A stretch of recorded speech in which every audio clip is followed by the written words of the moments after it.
scared the fuck out of me. I wasn't ready to see myself.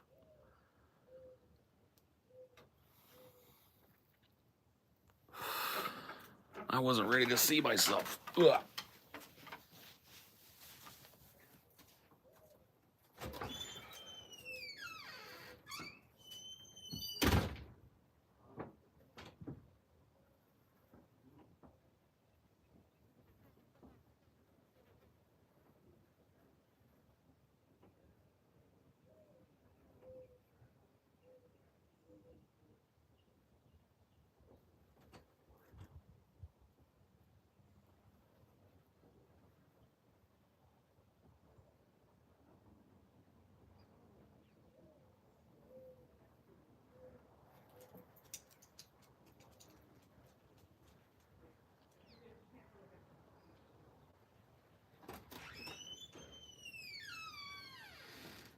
Vey.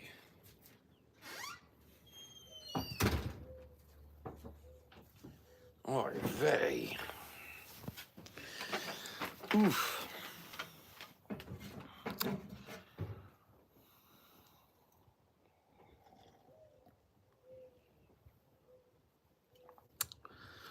Yeah, we have a mated pair of mourning doves that nest in a tree right back here, like in this neighbor's yard.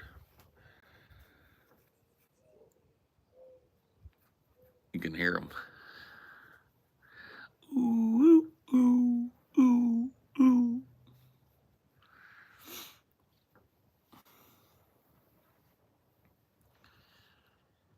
You always know the perfect time to fire up one of these streams. That's true. I just fucking have a sense for it, don't I? Actually, I just do it whenever I want. Also, nice glass. Everybody loves my skull. My skull mug.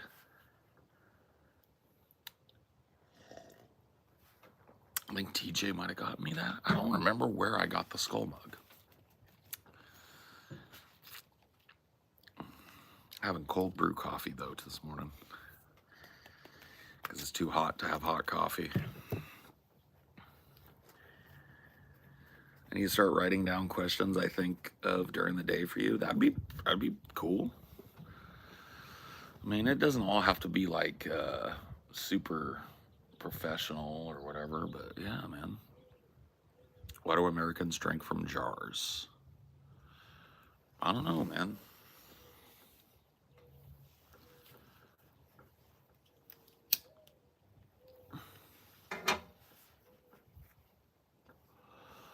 Even though I'm a movie star.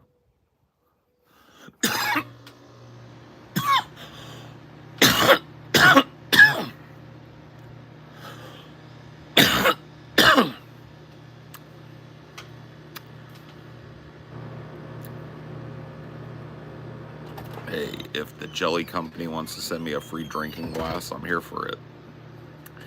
I don't have a ton of jars, but I do like drinking out of a big mason jar or whatever. I don't know, it's just a thing, man. It's like a moonshine. It's definitely like a southern country kind of thing. Having like specific cups and stuff. I mean, this is like kind of sad, but true. Having like a specific set of dishes with cups and stuff for a very long time in America, and still for a lot of people, is a luxury. And mason jars serve a dual purpose. They are for food preservation, which is very important if you're poor and trying to make everything go as far as you can. And they're available because you've got extra ones laying around to preserve other things. So you need a drink, you grab up a mason jar and you fill it up with whatever you got.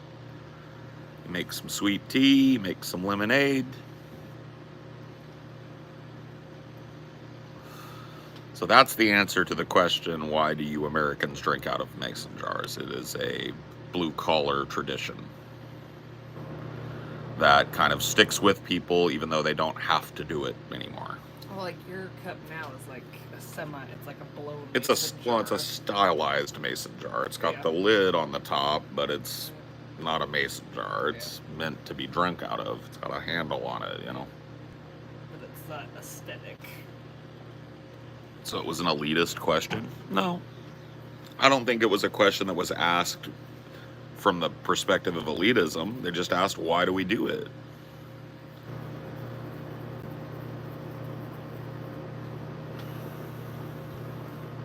I figured out what it was. Like, all the activity stuff came back after he came out of the cabinet. So it's just that micro stuff that's not super important. Well, he's right up against the oven there, which might be why he likes it. Because even when it's not on, it's got the pilot light.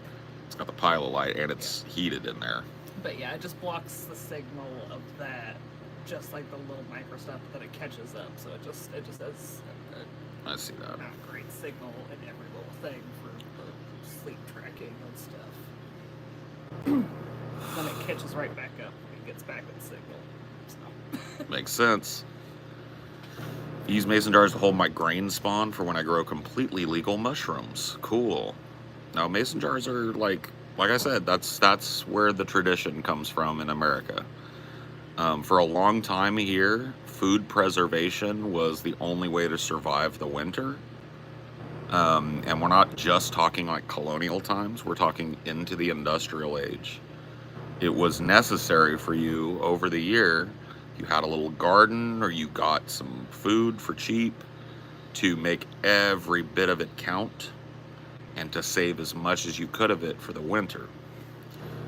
And so preservation via mason jars was the way that people did that, and is still the way people do that.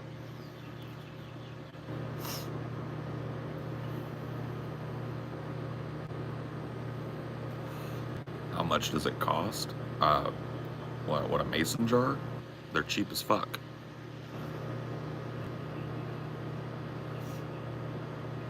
My great-grandma still made tons of fruit preserves every fall. She told me that it stuck with her from the Depression. Yeah. My mom would do fruit preserves when I was a kid. She doesn't do it anymore. But my mom still has a lot of stuff left over from her childhood in terms of like food preservation and food problems. Like she has one of those like walk-up freezers, and the woman is like, she's old and she lives with her little husband, and like they don't eat a whole lot, but if you pop that freezer open, they've got like a whole cow worth of meat frozen, a whole bunch of like freezable produce and stuff. It's just like she socks away food.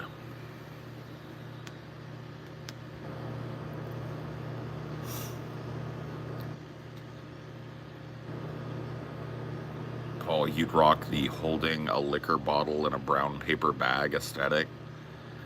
You mean the aesthetic of a poor person who doesn't want to be hassled by the cops?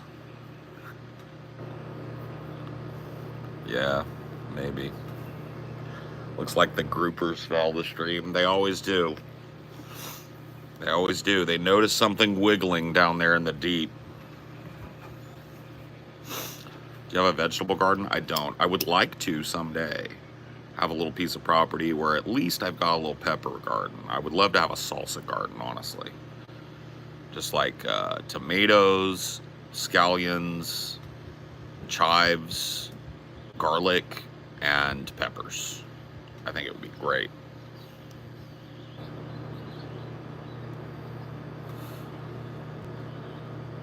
Do you believe the dead internet theory? As I understand it, kinda yes. This idea, like, because we know, like, there are certain things about the internet that we know. We know that botting is rampant. It doesn't always have a malicious person at the head of it. Sometimes it's an organization that unleashes a program, and that's what it does. It just bots up votes, down votes, comments, this, that, anything that, any way that it can algorithmically interact with other content. Comment replies, blah, blah, blah, blah, right? It's just out there. We know that this exists, right? This is not like a theory. We know people are using this. We know that people are using this not just commercially or personally, but we know they're using it nationally, right? So nation states have adopted this kind of botting as a way to change the narrative in foreign countries or their own countries. We know this is happening, but we don't want to admit that it's happening to the extent that the dead internet theory proposes. Dead internet theory proposes that so much of the interaction that we experience in most social media sites is botted that you are almost interacting with no one often.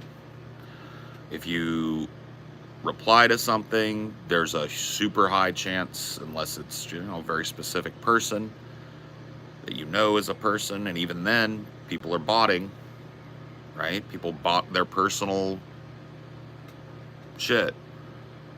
They bought their personal social media experience. But yeah, there's a really good chance, maybe even a 50-50, that you're just not even talking to a person, you know?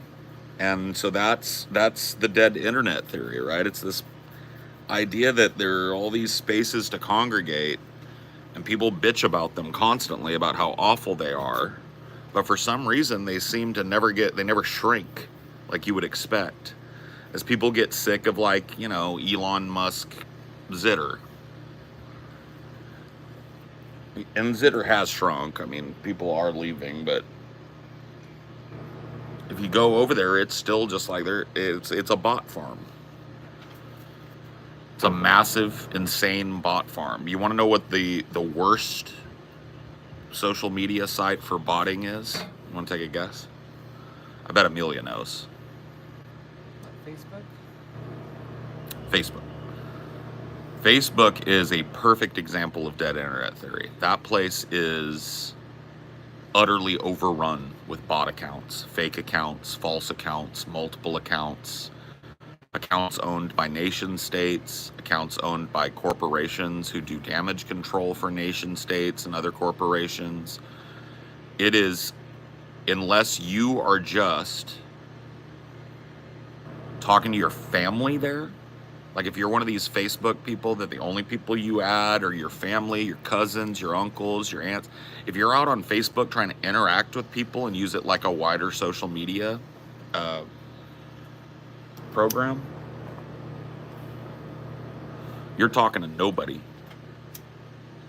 If you're out on one of those like fucking trending posts and shit on Facebook and you're in there arguing with, you're not talking to somebody. That's a bot. Those likes are botted. Those comments, botted. Well, it's all content farm shit. Yeah. For the most part. People will, like, I saw a video the other day, right? And I follow some YouTube drama stuff. I've been following the collapse of the alt-right on YouTube. And I've been following that for quite a while. And it's just continued to kind of roll on. There's a guy that you may not know, you probably never heard his name, named Nick Rekieta. Nick Rekieta, I think it's Rekieta Law on YouTube. He was one of the first, if not the first, big law tuber. A law tube is this group of lawyers that, Claimed lawyers. well, they claim to be lawyers, right? A lot of them are. You can actually look into it and see if someone is a lawyer or not. You can see that they have cases on a docket and all that.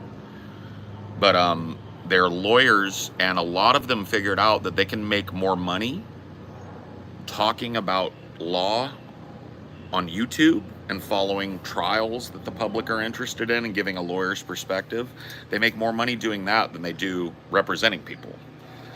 And so Nick Rekieta, a lot of people would say, was the first big law tuber. He was caught, and he's also an alt-right adjacent guy. He's very Christian conservative, very Groyper adjacent. You know what that means? Nick Fuentes and his crew, the Groypers. So very, like, got a tinge of white nationalism, got a big tinge of anti-LGBTQ, got a big tinge of self-righteous Christianity. Would preach to people about family values, about following Christ, about how to raise your children properly, right? Like, he wasn't just a law tuber, he was like a moralizer as well for the alt-right, right?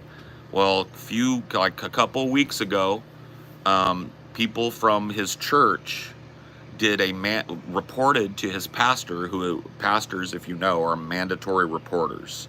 If somebody comes to a pastor and tells them that they feel like somebody might be being abused, the pastor has no choice. The pastor has to pick up the phone and call the police. Yeah, they run any kind of child care. If children are involved at all, the people in charge of that are what's called mandatory reporters in the United States. You cannot hide things. You can't try and. You have to tell the police, right? Even if you like volunteer to like in this daycare thing, you have to be a exactly. Like your mom. Yep. Help the little, when I worked at the school district, I was a licensed mandatory reporter. I was not allowed to see something go wrong with a child and ignore it, say none of my business. I had to go tell. So the pastor of Nick Rekieta's church is a mandatory reporter, and several people from the church congregation, including, as I understand, his wife's sister, went to the pastor to report that the children were showing up hungry and dirty in the same clothes 3 or 4 days a week at the they went to one of these like church co-op schools. It's like homeschooling, but without the home without it being just at your home. The kids travel to other people's homes. And so people went to the pastor and said, Nick Rekieta's children are hungry all the time. They complain that they didn't get to eat dinner last night. They show up, they stink. They're wearing the same clothes 3 days in a row, and we asked them why, and they said that because they have no clean clothes. They can't get to the washing machine. And so that pastor called the cops. As it turns out, the cops might have already been investigating Nick Rekieta because they, instead of sending a CPS officer out, which is what they would do normally for a report like this, they accelerated a plan to send a team out to search his home. Because, in addition to letting his children stink, for no reason, by the way, Nick Rekieta is rich. Keep that in mind. He lives in $1 million house in rural Minnesota. Not only was Nick Rekieta letting his children stink, letting his children go to school dirty, hungry, he was also living in a polycule. That's a poly relationship, and doing rails and rails of blow and ketamine and Molly and drinking like a fish all day. This polycule that he was living in, this poly relationship he was living in, would all four sleep four to a bed in Nick Rekieta's big giant master bedroom. And the children would come knocking on the door in the morning because they were hungry. And the male member of that polycule would be the one that would wake up and pour some SpaghettiOs into a bowl for them. There was cocaine everywhere. When the cops raided, the children were filthy. The house was filthy. There was cocaine everywhere. There was an undisclosed brown powder, which some people are theorizing might be heroin. I think it's Molly powder, personally, or ketamine. Both of those I've seen brown before. He had $7,000 worth of liquor in his home. Heroin is brown, yeah. Other things are well, some heroin is brown. There are heroines that are like white as well, but report said meth and coke. Well, there you go. So I'm just setting the scene. I'm letting you know what went on with Nick Rekieta, right? Because the reason we started talking about this was this like misinformation and content creators not really caring about being right. They just talk about something because they hope to get in the algorithm about it, right? And these are big guys. So you guys know Mudahar? He's some ordinary gamers, I think, super popular blogger, drama kind of farmer guy that covers internet drama stuff, right? Mudahar. Destiny, right? These are big names. These are like big fucking top tier streamers, right? They were in a panel together discussing the Rekieta thing, and this is why I brought it up at all. Rather than know the stuff that I know because I looked into it, they decided, wow, this Nick Rekieta thing is starting to blow up in the algorithm. We better talk about it so that we can put it in the title. But when they talk about it, the first thing that Mudahar says is, basically what happened was Nick Rekieta was swatted. I'll repeat that. You remember my story? Basically what happened was, apparently Nick Rekieta was swatted. Now, keep in mind, these are guys that have gone on Rekieta's show. And he's a big popular guy, so they got millions of views by going on with Rekieta, who now feel like they want to talk about it because it's in the algorithm. But the first thing that came out of Mudahar's mouth was, basically Nick Rekieta was swatted. He was not swatted. He was reported by members of his church that his children were filthy, stinking, hungry. And the cops raided his house and found a mountain of coke. Yeah, the only similarity is that a SWAT team was probably involved. Yep. There was no swatting. Nobody swatted Nick Rekieta. Nick Rekieta went to jail because the cops became aware that he was running a drug den and that he was starving his children. So they busted down his door with his children in there because he refused to give them the code to unlock the door. So the cops had to bust down the door with his little 4-year-old daughter standing in the back of the room. And when they got in there, they found, and this is the one that really fucked him, they found like 25 grams of coke, which is like well over the federal minimum for personal use. There's a chance he was dealing. There's a chance he was the little Minnesota small town dealer because he had fucking 25 grams of coke mountained up. That's all. For those that don't know, that's a lot of cocaine. That's a lot of cocaine. That's enough cocaine to keep a polycule of 4 coke heads high for a couple of months. No, 25G is a lot. That's a lot of coke for one person to have laying around, bro. It's a powder. That is a fat bag of coke. You quit arguing with me. You are not going to teach me anything, bro. Get him out. 25 grams of coke is a federal nightmare, bro. You want to know what the thing that really fucked him was? He had coke, and he had a house full of unsecured guns and children. Gun charges are what we call, what do they call that? It's a graduating charge. So if you are caught with guns, or no, you're caught with drugs, right? That's one charge. If you're caught with drugs and a gun, that's 2 felonies. Well, that's why what Hunter Biden's being charged with is illegal possession of a firearm in connection to having drugs. Yep. They don't normally charge people with both. They normally have people plea out and drop the gun charge. Yep. What's going on, Paul? Why are you taking the police's side? You used to be cool. I am not taking the police's side. I'm taking the children's side. His children were hungry, starving, living in a coke den with a disgusting fucking couple, listening to their mother get humped by a strange man every night. I'm on the side of the kids in this one, guys. Here's the thing. Being anti-police is about being anti-police brutality. You're not against the concept of policing. No.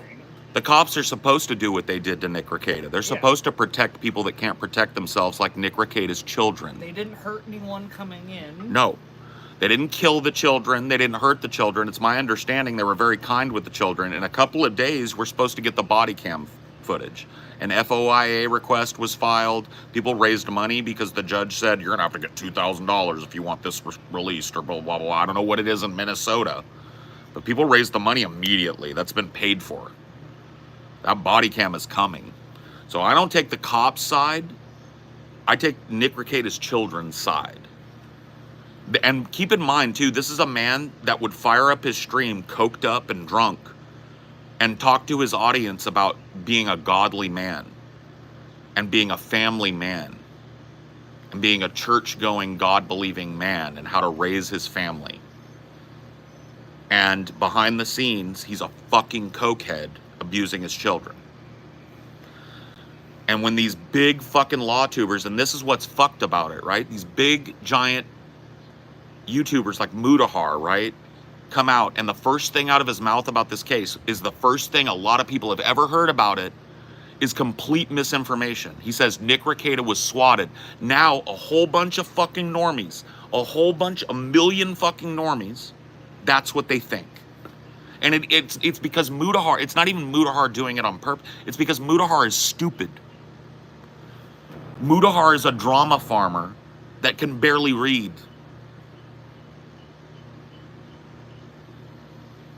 So, cheers. I don't know if I've ever seen anything good come out of a polycule. I'll tell you what, dude, I don't give a fuck how big your polycule is. As long as you're taking care of your children. Yeah, the problem isn't the polycule, it's that they were all irresponsible cokeheads. Well, the problem is the polycule. That's part of it.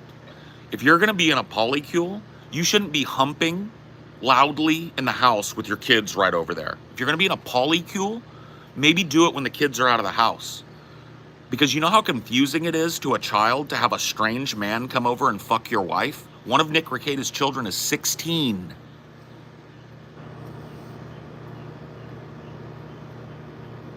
So yeah, I'm sorry, but part of the problem is the polycule. Part of the problem is doing that fucking shit in front of your children. And not explaining to them what's going on and holding up for days on end, doing coke in your fucking master bedroom with two strangers while your kids go hungry. Part of the problem was the polycule.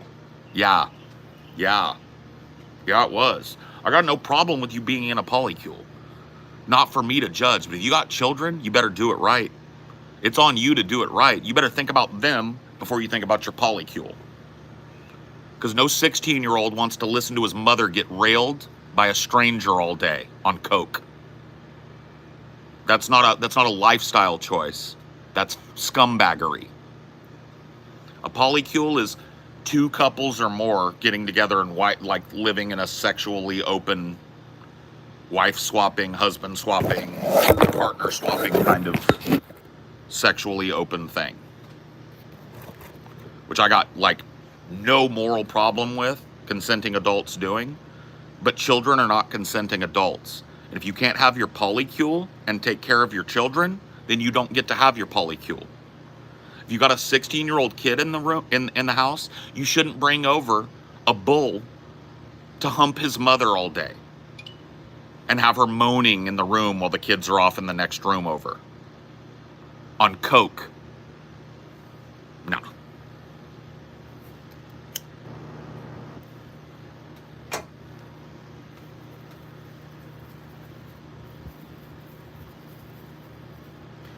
One of his children is 16. His children range in age from 16 to 4. He's got 5 children. He's a multimillionaire. 5 dirty, stinking, hungry children living in a cokehead polycule. Nope.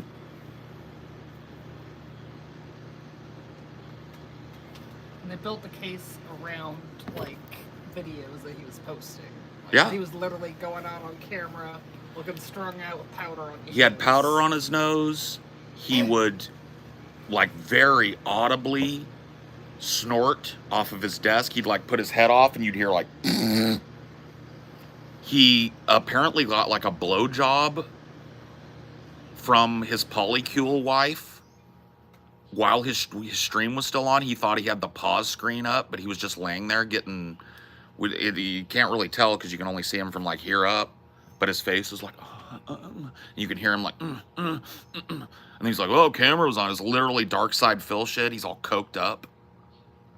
Like, if you've been around people who abuse coke,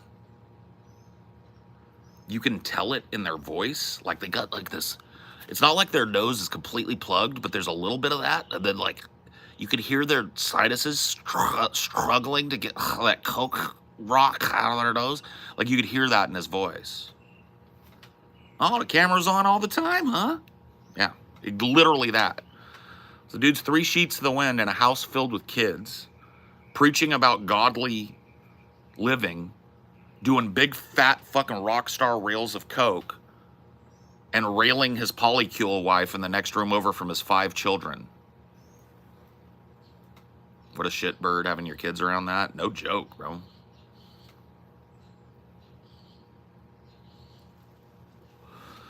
Where can I see more about this? Who did you watch? If you want to get what I consider to be the best coverage of this, you're going to have to watch Andy Worski and PPP on Kino Casino.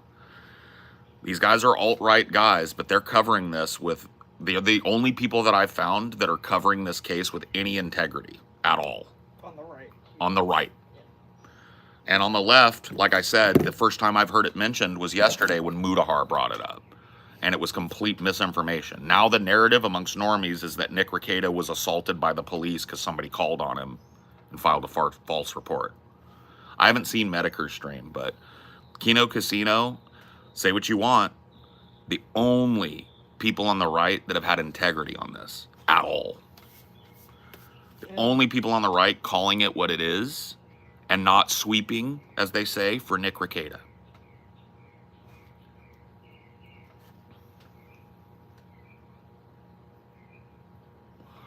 I'm actually, like, I have to admit it, I've become a fan of the Kino Casino. I like the way that they cover things. I like the fact that they're on the right, but they're not afraid to call out people on the right who are scummy.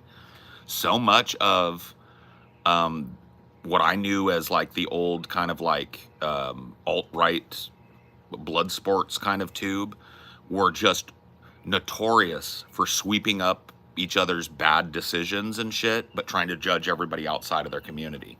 And the reason why I listen to those guys is because they don't do that. Well, that's the thing. It's like Worski, and I believe him. He's been clean for well, like into a year now, like 180 something days. I know a cokehead. I can tell that Worski's not on coke now. His skin tone is right. You know, his nose doesn't sound like it's filled with coke rocks and stuff. So he admits it. Like he's actually their like cocaine witness. Like he was the one that pointed out Nick Rekieta's gravelly that thing in the back of your throat when your sinuses are trying to get a coke rock out.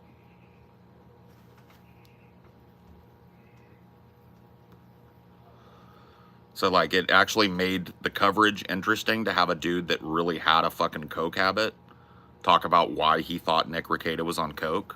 And then the cops bust in and he's justified. Like, people were fucking with Kino Casino for months because they were calling out Nick Rekieta for being a cokehead and being in a polycule in front of his children, which, you know, has different ramifications for people on the right, on the conservative end of the social spectrum. Polycules are no bueno anyway. So, you know, I take that part of it with a grain of salt. The moralizing about the polycule. Was he actually arrested? He was arrested, booked, and released on $50,000 bail. You can see his arraignment and everything. You can watch his arraignment, and within the next couple of days, we're supposed to get the body cam footage of the raid, showing the guns, showing the filthy house, the dirty children, the guns, the drugs laying all over everything. In Minnesota, check this out. In Minnesota, they have a law that even for federal crimes, there's a condition-free bail. Typically, people don't pay it because it's expensive. But in Minnesota, if you're willing to pay $50,000 and you're caught with a bunch of drugs, right? You're willing to bail yourself out for $50,000, you don't have to submit to any drug tests. If you bail out normally in Minnesota on a drug charge, you get randomly drug tested. So the guy paid $50K for him and $50K for his wife so that he could go back to the polycule and snort coke while awaiting trial. He did another show. He recently did a stream on a thing called Locals where he addressed this for the first time, coked up. So the guy is fucking lost, man. He's gone. He's going to go up for a long fucking time.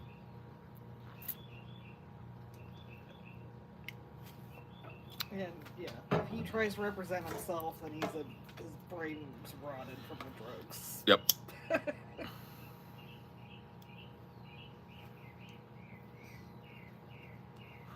Needing to be drug tested is fucked up. Yeah, getting caught in a fucking swinging polycule with coke all over everything with your children filthy and hungry is pretty fucked up. So yeah. Well, he's facing 25 years. His maximum sentence on the augmented drug charge, if he's found guilty of everything he's been arrested for, possession of illegal drugs over a certain amount, possession of a firearm and illegal drugs, and neglect of his children. If he's found guilty of all three of these, he's looking at 25 years in prison. Yeah, they'll probably offer him something like 10 or even 5 in like a plea agreement or something. Yep. You don't get money back from bail, from what I've experienced. You pay 10% of bail to the bondsman. So at $50,000, he bonded out for $5,000. And then you owe that money if you run or violate. You owe the whole $50K. So that's how it works. Can I ask you what we're talking about? Because I want to stay live. Nick Rekieta. You're going to have to look it up, though. You're going to have to look it up yourself. I just explained the whole thing. Is it his first offense? As far as I know, yeah. So that'll be an augmenter, but when your first offense is having a mountain of cocaine in a house full of dirty, stinking, filthy, starving children, and a bunch of guns laying around, there was guns and loose ammo laying around under his bed where his children come to play. A loaded AR, a 6-hour AR, under his bed with rolling around loose ammo, loaded, unsecured.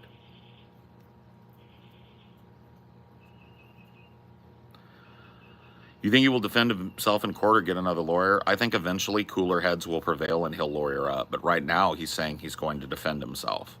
The funny thing was when he was arraigned and booked, he assumed that his wife and the other woman arrested, April Imhoff, the Polycule wife, he assumed that they were just going to name him as their lawyer.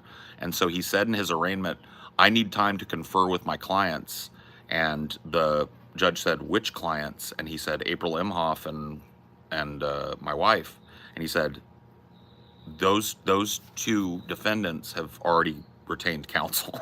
So they immediately got their own lawyers. So I think he will too. Yeah, first offense, he could make that argument, but when your first offense is letting your children starve and stink for months while you do rails of coke, it's not, not a whole lot of augmentation is going to happen there.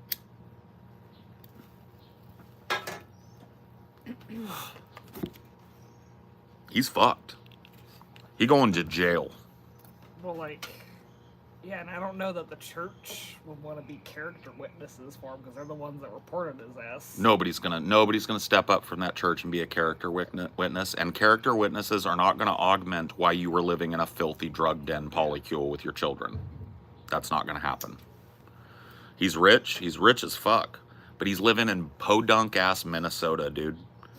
You know what the funny thing was? This is something that Kino Casino covered too. You can go look up judges, right? So they knew who the judge was on Nick Rekieta's trial.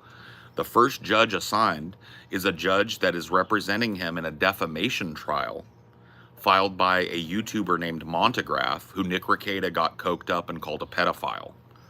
And so Montegraph has been suing him for defamation.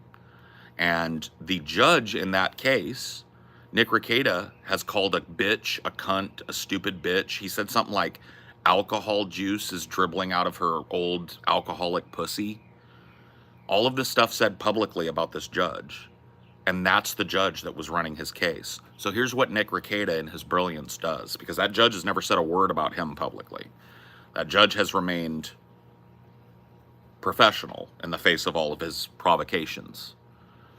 He decides, I'm gonna fuck that judge. She's biased. I'm going to get a new judge. So he petitions and files for a new judge, and they grant it. You know what judge they gave him? The biggest hard ass in that area of Minnesota. A guy that's known for giving stiff sentences for drug offenders. Even stiffer when children are involved. Even stiffer when guns are involved. If you look at this guy's docket, it is filled with people that went away for 10, 15 years for possession. He is fucked. That woman that puts up with them was probably going to be way, way, way softer Especially because if she was trying to balance like I need to remain neutral despite our I don't want there to history. be any insinuation that that I'm not impartial in this case. She would have done every fucking thing to give him a fair trial. This judge that he switched to is a killer. He doesn't give a fuck. He doesn't. They went through his docket. His docket is filled with people getting caught with way less drugs and no guns, going to jail for 5-10 years. If there's a gun involved, 20 years, 15 years. It's over and over and over again. He is fucked with a capital F.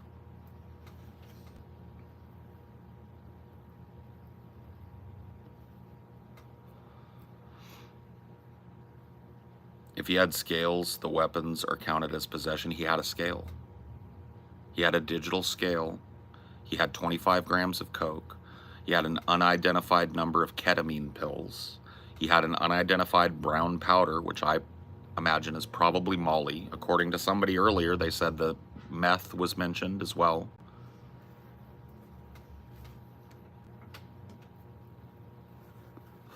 And the thing you gotta remember is like YouTubers of his size don't make a lot now, but back in the day, that was big money.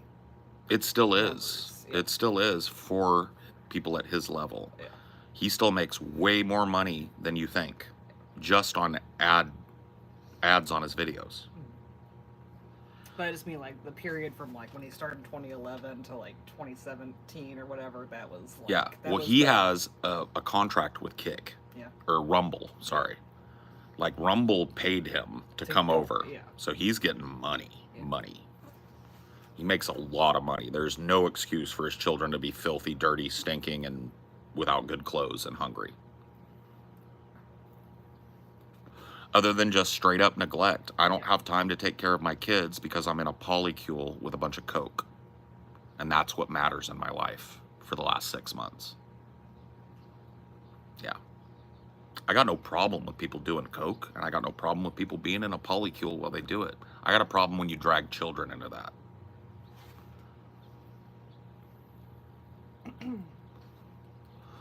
Yo, his wife is a Fallout ghoul. I don't see the need to talk about his wife's looks. That's not what he's been arrested for. He's been arrested for abusing his children and neglecting his children. I don't think his wife's looks are on the docket.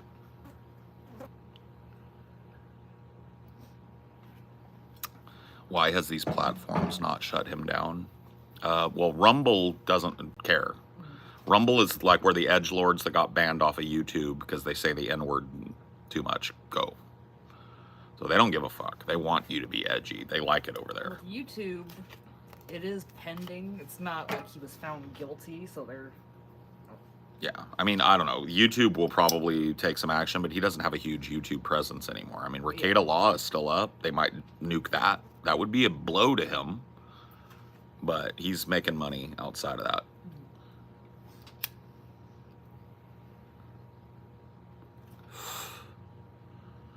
I subscribe to your YouTube channel and showing you some love. Thanks.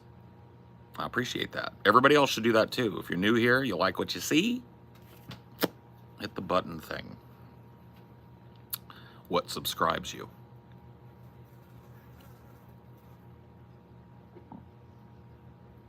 I imagine like the mega law YouTubers will eventually cover it as the dust settles a little bit more.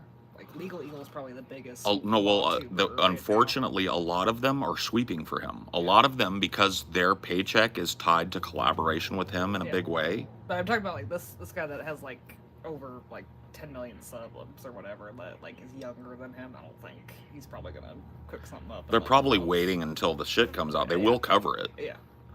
But a lot of the big names on LawTube have already come out to call this government overreach and entrapment and a conspiracy against Nick Rekieta, and people probably planted the drugs. I mean, it's fucking fantasy land. Yeah. Because they can't admit that a dude that they've tied so much of their own credibility to is a dirty fucking child abusing cokehead polycule dude.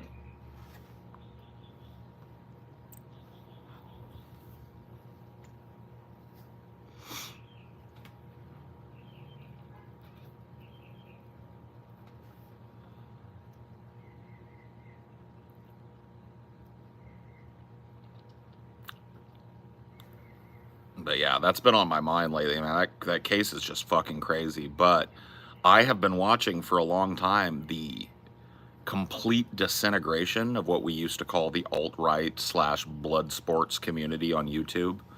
I mean, you got Andy Worski's very public flame out where he was running around with some fucking guy with pink hair and a gun and coked up. You've got Ethan Ralph, the guy that ran the kill stream, can't come back to America because he's fucking dodging his child support and he's wanted for shit. And so he's like living like a bum in Mexico, fat as the moon, looking all fucked up, popping Xannies on stream and drinking on top of it and just slurring and slooping and flooping and duping. I mean, it just, the list goes on and on. You got Baked Alaska, right? Another guy that they fucking propped up. Now he's fucking in and out of prison. I think he's in prison right now for his role in the January fucking 6th attack. He was there with a camera and being a fucking groiper. Filmed a bunch of shit. Nick Fuentes, I mean, just recently got caught watching hard-ass anal gay porn. This is a guy that, you know, is Mr. fucking Christian, Mr. fucking conservatism. I mean, that whole crew of people, Tonka Saw, he used to run the Kumite with a guy named Failure. Dude just fucking flamed out epically and hilariously. Got JF Garape, another big, like, it's like every last one of them has been revealed to be a total fucking scumbag hypocrite. Every one of them, like one after the other. All of these dudes. Nick Fuentes wasn't hacked by shit, bro. Nick Fuentes turned off his stream and needed to get a nut off. He dark side filled.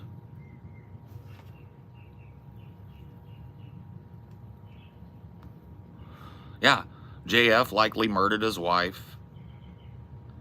Like fucking cloistered away in some fucking middle of nowhere Canadian house.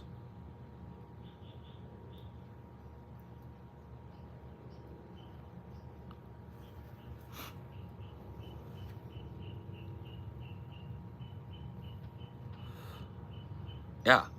Nobody has seen JF Garape's wife in forever. The last time she was seen alive was on cam footage of him dropping her off in the middle of nowhere. This is a woman who's mentally retarded, and he claims that she's some kind of super spy that just likes to go off on her own sometimes, and this is how she is. This is a woman that if you listen to her talk, she probably can't do her laundry on her own. She's a mentally handicapped woman. She's not well up here. She's not okay. She doesn't have all her faculties. And when asked about why she's disappeared, he said, "She's like a superhero.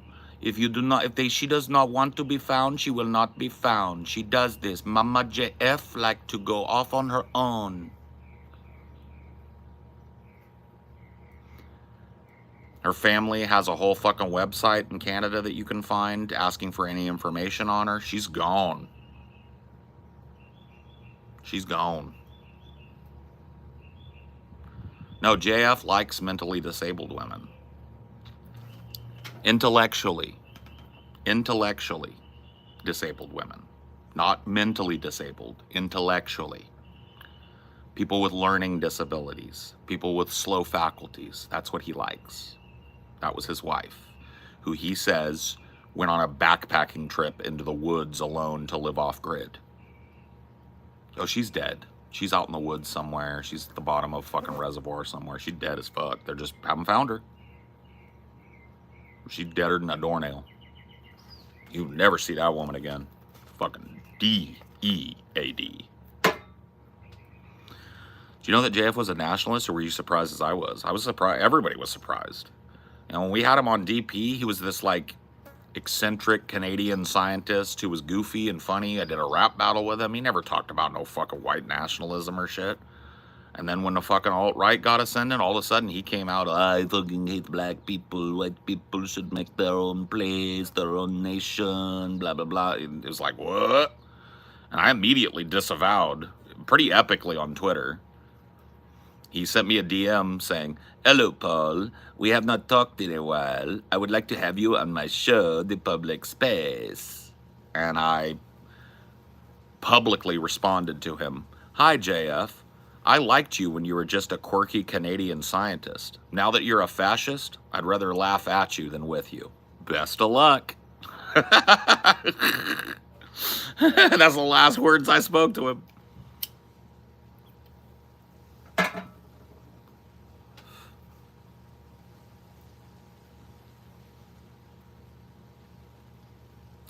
"Hello, Paul. Would you like to come on my white nationalist hate show, The Public Space?" No.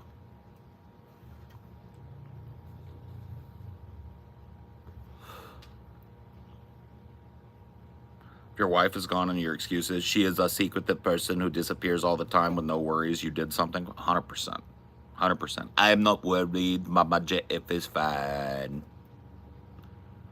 Why do you think he killed his wife? Because he was tired of taking care of a mentally handicapped person, or maybe she was trying to assert herself, or maybe her family was trying to assert a little control in that relationship and try and take care of her. I can think of a million different reasons. Money. He doesn't want to share half his money with her. He was tired of fucking her and wanted to fuck other people and didn't want to be called out for it. Any number of reasons. He's a fucking total psycho, so.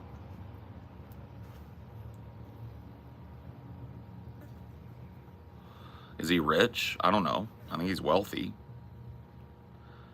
Wonder if he still has custody of their kids. Yes, he does. Blows my mind that you guys had him on in this entire time. No one had any idea he would later kill his wife and tell someone like me to fuck off back to South America. Yeah. Made me laugh with the advertisement short. I haven't laughed like that in a long time. How's TJ? He's okay as far as I know. I'll see him a little later for a meeting.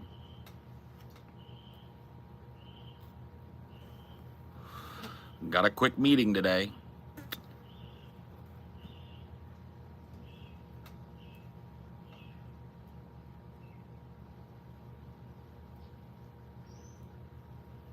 I'm not going to catch everybody up, man. You can rewind and watch. We're moving on anyway. I'm not going to just redo everything. Yeah. I'm going to redo the whole fucking thing I'm talking about.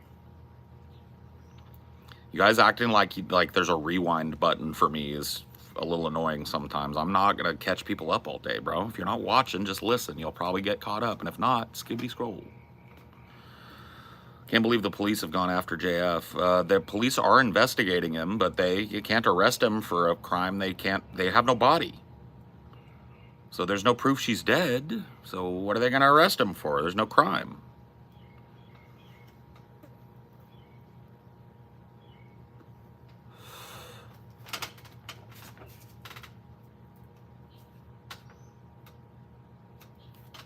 Skibbity scroll, yeah, man. You know, not this one. This one's actually been pretty chill, but the last couple, if you guys came to those, man, they were just inundated with people who fucking forgot. I guess they landed on me when they were skibbity scrolling through the shorts. And they forgot that all they got to do to shut me up is just do it one more time.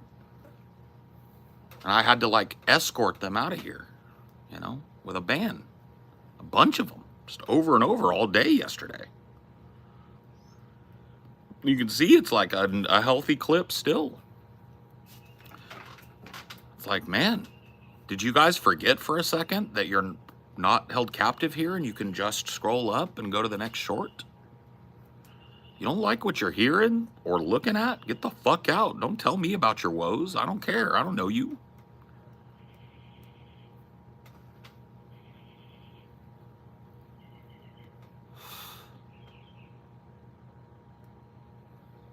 Your countenance is looking great, bro. Happy to see you doing better. Yeah, thanks, man. I appreciate that.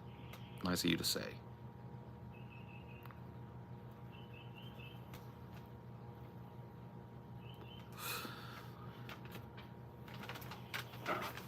Oh, I'm gonna do my stretches. Just give me a minute.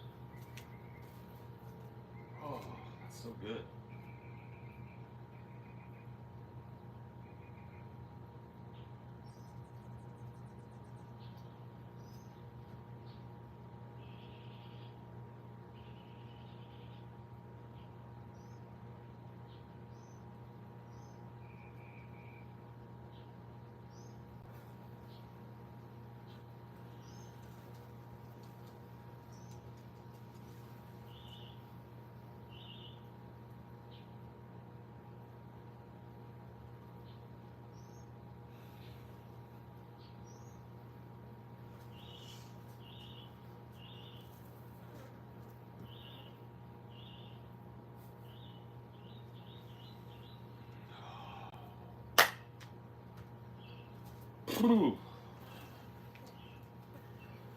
Oh, tingles. Oh.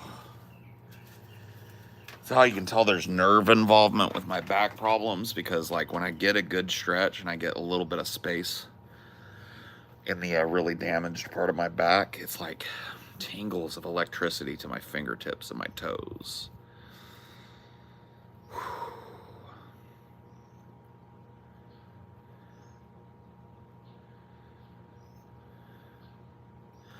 You're in Visalia, California. I'm about 110, 120 miles from Visalia, California.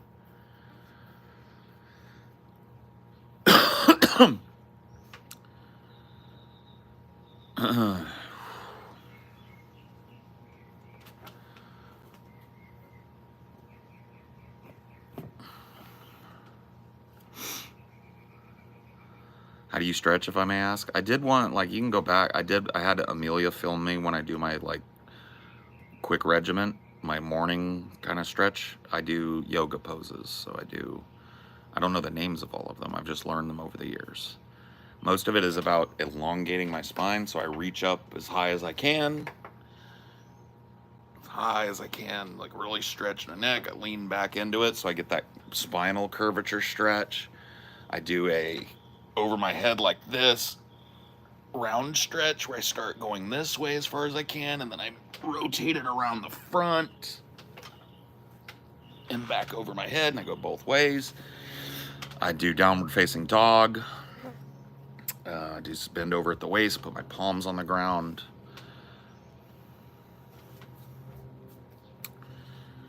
All that type of stuff. Stretch my neck. I do my neck rolls, you know, ear to the shoulder, or as close to it as I can get, ear to the shoulder, front, all the way front, all the way back, roll it, you know. Yeah, I get a lot of snap and crackle and like movement in my joints.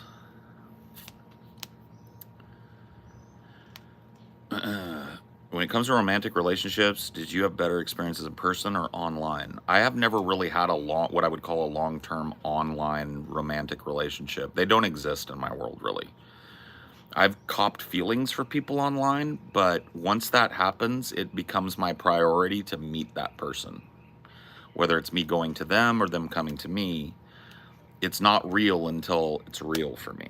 Right? I have to look a person in the eyes. I have to be able to hold their hands and see them and hear them and touch them and have them touch me. That is all important to me for a relationship. So any relationship that I have had that started online was very briefly online. Do you have any tattoos? Yeah, I've got one. This is my tiki masks in the style of theater masks tattoo. I like it. It needs a touch up. It's very faded. I got it when I was 22, I think. So it's been 22 years.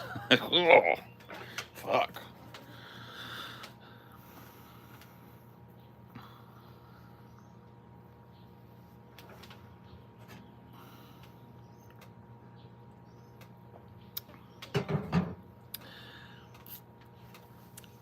Did it hurt? A little bit, yeah. Spent years with a person over distance. Don't recommend it. Once we moved in together, it lasted less than it did over the distance. That's kind of how it works out.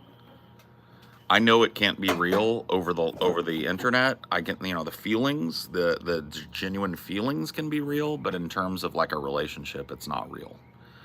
It's a fantasy until you meet, and then you know it's real.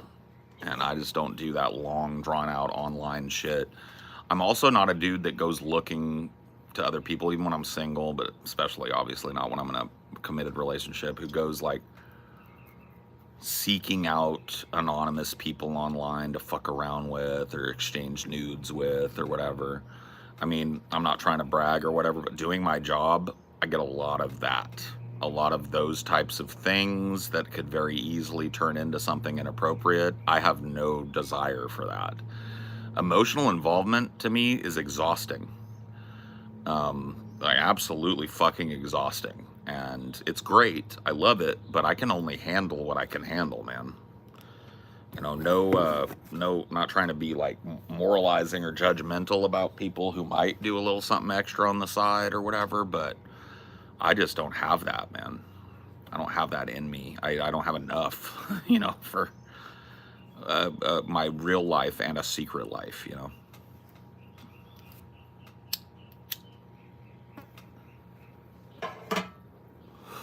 Paul's DMs be lit. My DMs are the most boring fucking shit, dude.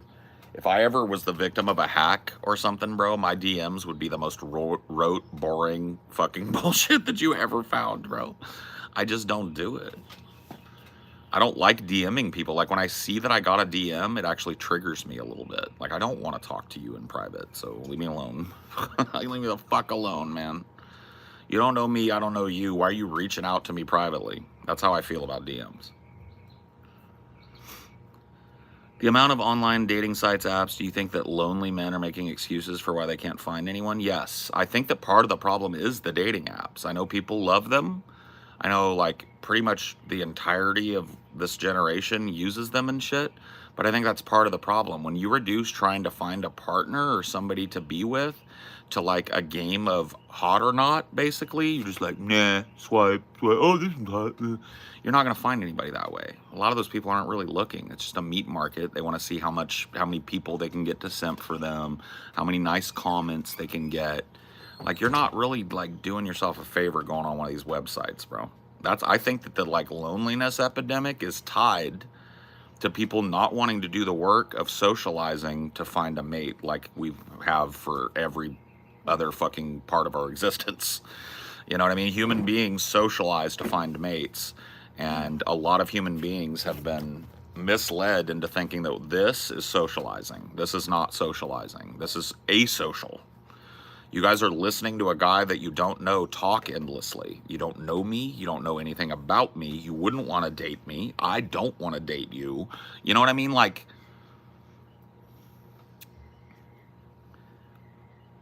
that it's weird. I think that the dating sites are the problem, or at least a huge swath of the problem. People are lonely because they can't find anything real. There is nothing real on the internet. It's not real till it's real. That's why with my current wife, we met on Instagram. We got into each other. We talked for about 6 or 8 months as friends, and then it was not even close to 6 to 8 all right. It was like 3, 4 months as friends. It got real. I told her I need you to come to me. And she did, and now we're married.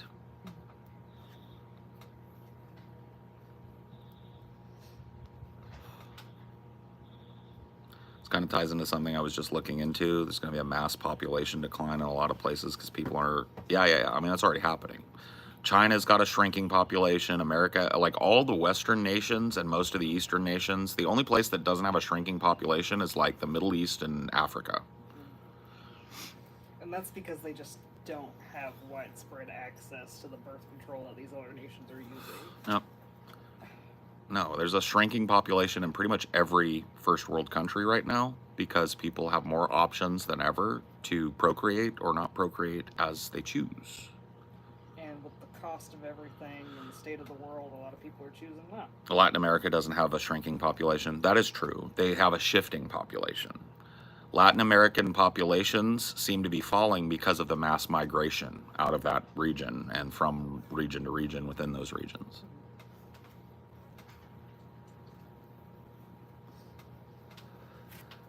Ow. I was using dating apps for hookups, but my partner and I found each other like through this 3 years later, and I'm not saying like a lot of people meet people on these websites. I'm not saying they don't, and I'm not saying it's not real when you do. I'm saying that I think a lot of the people that are lonely are just caught in a cycle of swiping. They think that swiping left or whatever it is, I don't know, is it right if you like them, left if you don't? They think that swiping right on somebody is going to lead to like a lifelong marriage, and that's all they're putting into it is like I go on the app for 2 hours a day and I swipe left and right on people that I find attractive or not. And then my wife is going to find me this way. Now, sometimes maybe it happens, but I think a lot of these dudes that are like, lonely, I'm a lonely, like, dude, it depends on the people that are in your region, right? Like if you live in a smaller place or a place where people are just looking to fuck around and there's not a whole lot of big dating scene going on or whatever, it doesn't matter how many times you swipe right, you're just playing a fucking slot machine hoping it pays off a jackpot. And for a lot of people, it doesn't. You know how it works at a slot. Some people sit down, play for a couple hours, walk away with 10 grand. Some people sit down, play for a couple hours, and lose everything. The people that lose everything are the guys and girls that are part of this loneliness epidemic. And I think this online dating, like, it kind of cheapens it because it's like you're trying to communicate your whole self in this little like You can't. paragraph and some You pictures. can't communicate anything about yourself in a paragraph. I mean, you can give basic information, but as far as who you are, what your soul is, or whatever, you have to see that. You have to feel that. Yeah, the ugly guys that are married probably didn't find their wives on a dating app. They probably went out and got them. Because you can. If you're not a traditionally attractive guy, a la me, and really all you're willing to put into trying to find a mate is putting a picture of yourself up and swiping right on women all day, you're probably not gonna find nobody, man. They can't see past that if they have all these other guys. Why would they? Yeah. If all you are is a pretty not great looking guy with a blurb about himself in there, like, why are they gonna fucking check you out? You know? But if you go meet them in person, then you can turn Right. on the Riz and Like they do like speed dating things. I've never done it, but like I think that's a better way to get like a date. Is like you get like the speed dating thing where everybody that came agrees they're gonna go on a little quick date with everybody. They do rotating dates where you sit with a person for 10 minutes. If you like that person, you want to keep talking, you can get out of it and go off and talk with that person more. And if you don't, you just say, yeah, well, it was nice meeting you, and you move on to the next. I'm not saying that's like not kind of, it's like an in-person facsimile of these dating sites, but that in-person connection, getting to look to somebody in their eye, hear how they talk, practice your social skills, right? That's what's missing. That's why the loneliness epidemic is real.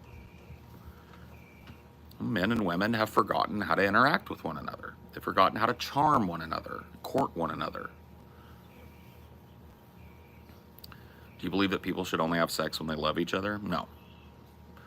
No, I think sex can be completely and utterly just done for pleasure on both people's sides. I don't judge people for engaging in extramarital sex or whatever. I don't do it. I've never been attracted to anonymous, no strings attached sex. I've been offered it a bunch of times in my life, and I've never once taken it up. I've always politely declined the offer. You got close with the pie girl, but That wasn't really close. We never left the bar together. Yeah. You know, that's not close. but yeah. you were seriously considering. I was up considering until- trying it, Yeah. Until she asked me to put my foot in a pie. I thought it was maybe not for me.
Call me.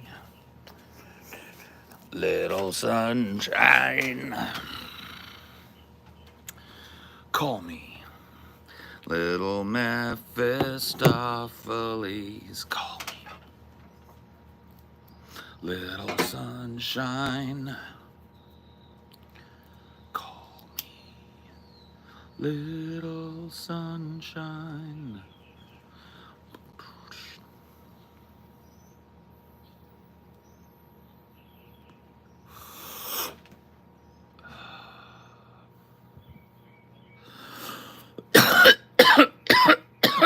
Oh, God. Better call Paul.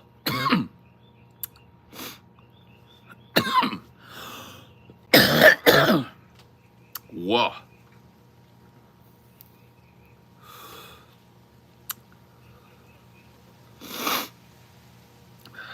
Lisan Paul Gaib. Lisan Paul Gaib.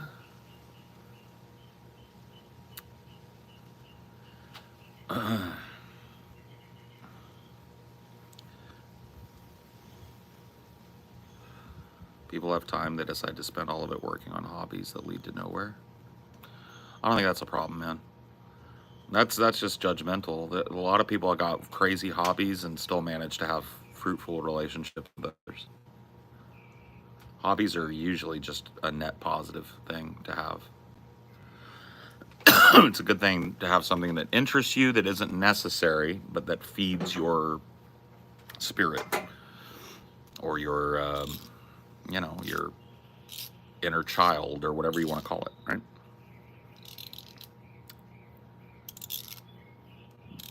I'm going to warn you, Renato, 10-year-old memes apropos of nothing in the middle of a conversation is a way to get yourself banned here. If I were you, I would join 2024 and talk about what we're talking about or come up with something that isn't a meme that I barely remember from fucking 13 years ago, or shut up.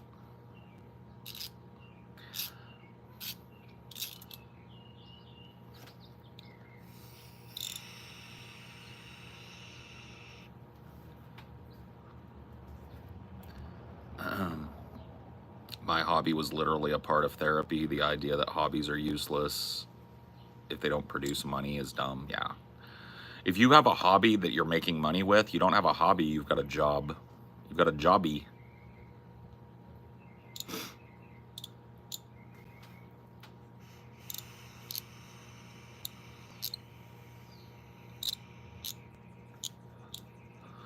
No, there's no at the very least at all. There's don't bring up 10-plus-year-old memes that I have literally not talked about in a decade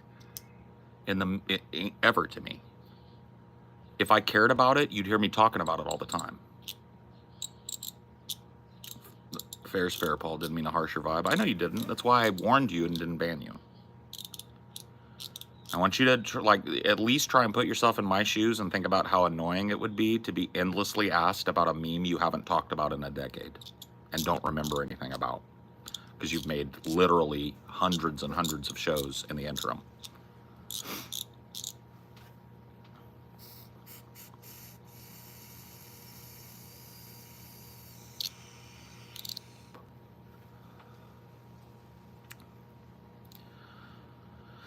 It's like someone constantly talk. Yeah, it would be like if you had an acquaintance that was like, "Hey, remember that time in 3rd grade when you sneezed and blew a booger out of your nose? How do you feel about that?" It's like, what? You guys don't understand like how weird, and like I don't want to get too deep into this because I don't want to be another fucking. I'm not mad or anything. I'm just saying, like, in general, I think some of you don't realize how fucking weird you sound. From my perspective, right? When a person I don't know, is in the chat like, "Daddy," or some weird fucking semi-sexual thing like you fucking zoomies like to do to each other and shit, and I don't know who you are, bro, that's just fucking weird to me. I don't think that people think about, like, how they come off, you know? But I do, and I have for over a decade. done this for a living, and I've put up with it, bros. I've probably been, like, as much as you guys call me salty and accuse me of banning people, I've probably been one of the most lenient motherfuckers on this platform for 10 years, bro. For longer than most of these motherfuckers have even been old enough to do it. I've been doing it. And let me tell you, I have had my last. I've had my last silly interaction with a person who doesn't know how they sound, doesn't know that they sound like a fucking obsessive weirdo. It's the last one, bro. If I'm going to interact with you guys and you like this type of interaction, it's going to be real, genuine, fucking, at least a fucking internet approximation of a human adult interaction. It's not going to be memes. It's not going to be trying to dredge up memes that you still care about from fucking 13 years ago, bro. You're not going to call me daddy. You're not going to fucking meme at me. You're not going to fucking be an asshole or a weirdo. If you were doing that in public, somebody would slap your face up and you'd learn. But I can't slap your face up here, so I'm just going to ban you over and over until you learn.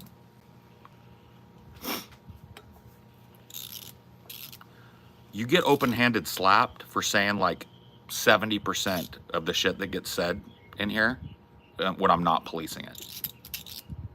No joke. You walk around for 2 weeks talking like 70% of you, you're gonna get slapped up in public. No joke. You're gonna get that open hand. Somebody gonna pop you. And then it's either on or you're gonna learn to shut that fucking hole. But in here, I'm not gonna put up with it. I can't pop you in the mouth. I wish I could sometimes, but best I can do is just ignore your fucking ass and ban you over and over until you learn not to be a skibbity.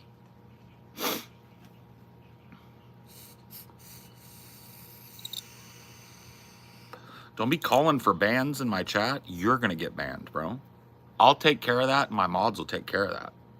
I don't need you policing, man. You ain't got a wrench next to your name. You better shut the fuck up about a ban. You call for somebody else to get banned, you're banned. You don't walk up to somebody having a conversation in public and go, I want that guy banned. You don't do that, so don't do it here. You see? You pull back the curtain. You're gonna talk to me like an adult talks to me, like your mouth would pop off in public, or you're gone.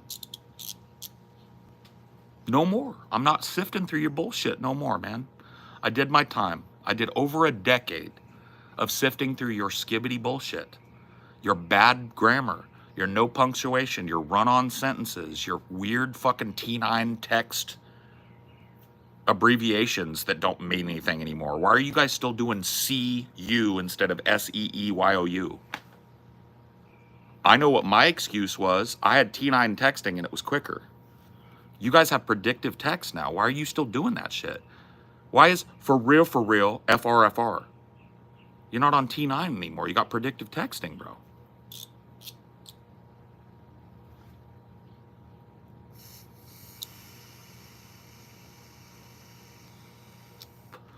Why do I gotta skibbity read a bunch of abbreviations and misspellings and run-on sentences and shit to try and glean a question out of it? I'm not gonna do it anymore. I'm just gonna ban you if you're too dumb. That's just the truth of it, bro. I have instituted a minimum IQ policy here. Because my time is wasted talking to people of low intelligence.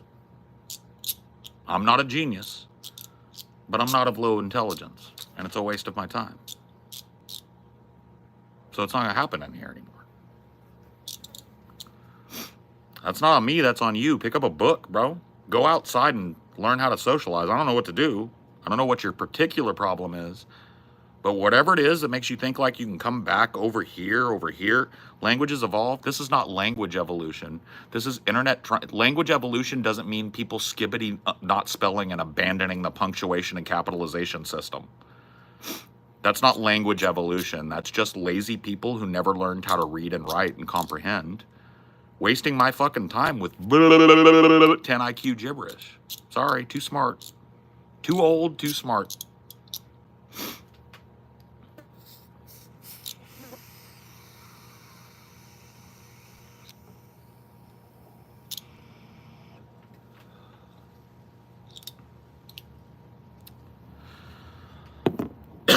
Yeah, if anything, it's a language devolution. It's a language regression back to more medieval times when 99% of people couldn't read and had to have priests read to them. You guys have basically gone back to that. Now your priests are online content creators.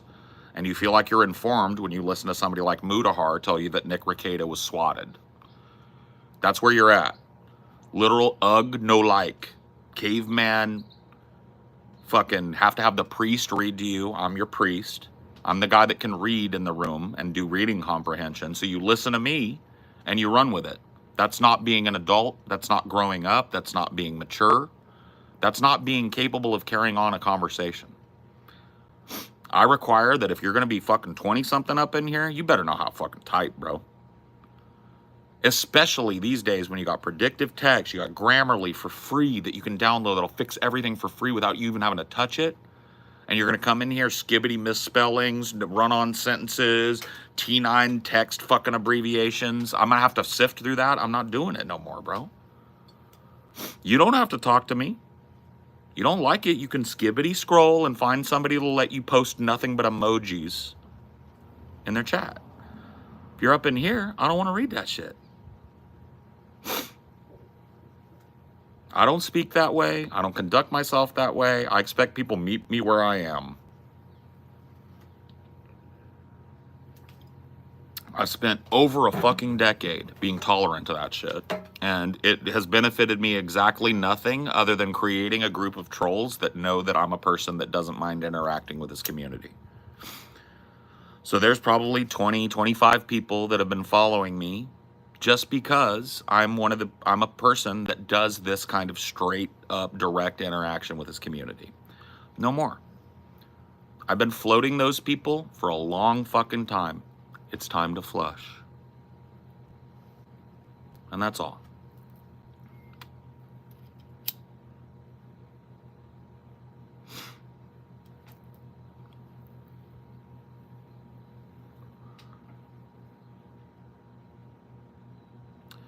I think one of the few things that genuinely bothers me is people should be old enough to know better. Yeah, I know. No, I know.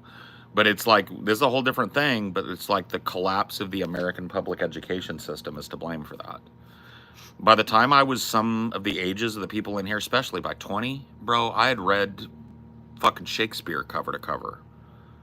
At 22, I read Das Kapital and wrote a college paper about it. And I got an A. You know?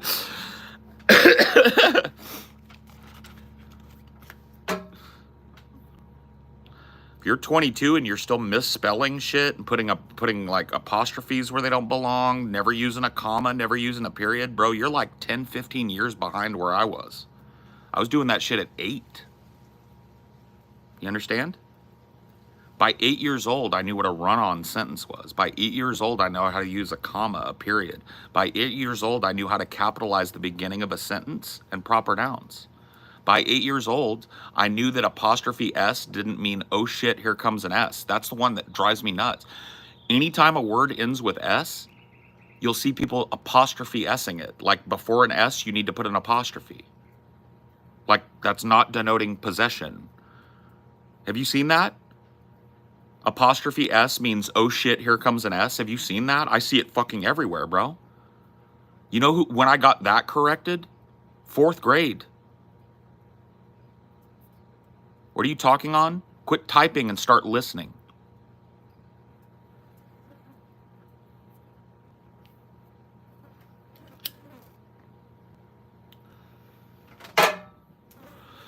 I learned the possessive use of an apostrophe to denote ownership. It's Paul's car. It's mom's house, right? Apostrophe S.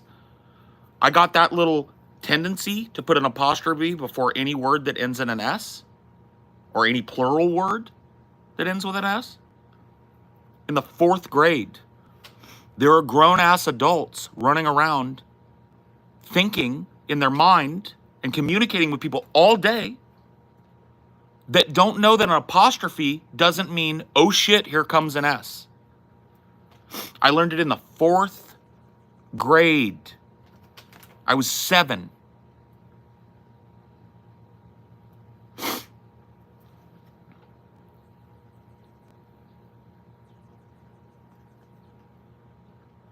I could write and communicate more properly and more efficiently than you by the time I was 10. This is a problem, and it's not my problem. This is your problem.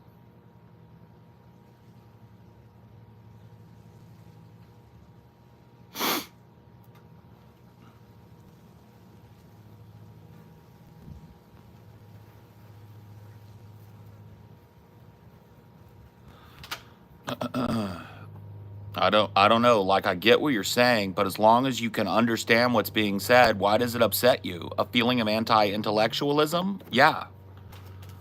Yeah, it's the feeling of I'm not in, and here's why it upsets me, because you don't have to do effort anymore.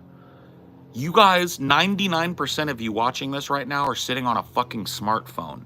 Smartphones have predictive text. Smartphones have automatic fucking spell check. There's a Grammarly app that you can download that'll fix everything you ever type immediately before you hit send, and it's free. Like, there's no excuse. Back in the T9 days where everybody was trying to hammer out a fucking thing by hitting buttons multiple times and shit, I could get it. No predictive text, no autocorrect in texting. T9 texting days were rough. You children are still fucking typing like you're on a T9 device when you're on a smartphone that fixes everything for you. It's like you're going out of your way to be retarded. You feel me?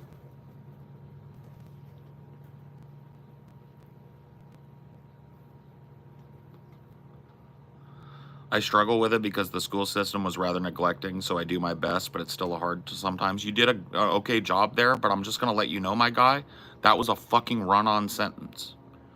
That's 2 or 3 sentences that was a run-on. So even trying your hardest, you haven't learned how to communicate properly, bro. And I would work on that. That needs to be a personal thing. You were failed, okay, by the educational system. That's not your fault, but it is your fault if you go forward in that ignorance. When you can't communicate, people that can don't have a good fucking judgment of you. It doesn't make people who can communicate at a baseline legible level not want to waste their time interacting with you. Why is it a run-on? Because it's multiple ideas sandwiched into a single 0 comma sentence. That's called a run-on sentence. There should be punctuation in there to break that sentence up. A couple of commas, more properly a period or 2 would have really broken that up properly. You see? So basically, you think the education is bad. I don't know what the big deal is. I write sentences fine. That is a run-on sentence. You don't write sentences fine. In fact, the sentence, I write sentences fine, is grammatically incorrect. It sounds like a caveman would say it. I write sentences well. I can write well is the grammatically proper word choice to use. There was no punctuation in that entire screed. You didn't use a comma or a period to break up your multiple ideas. There were 3 sentences in that sentence that you typed. You don't type well. You type like a cave person. Anybody that knows how to read and write thinks you sound like a caveman when you type that way. And it's not my fault. It's your fault. It's on you. You're an adult. You have the internet in front of you. Tons of free programs that'll teach you how to write. That was Dunning-Kruger, exactly. What you just saw, that person writing a 0 punctuation run-on sentence and telling me that they type fine, was Dunning-Kruger. That is a dumb person who thinks they're one of the smart ones. Me, do sentence good. Me not know why you think this bad. Me can understand this sentence. Why you can't understand this sentence. I don't understand why you don't understand this sentence. Paul, can you please answer this? I talk good. It's like,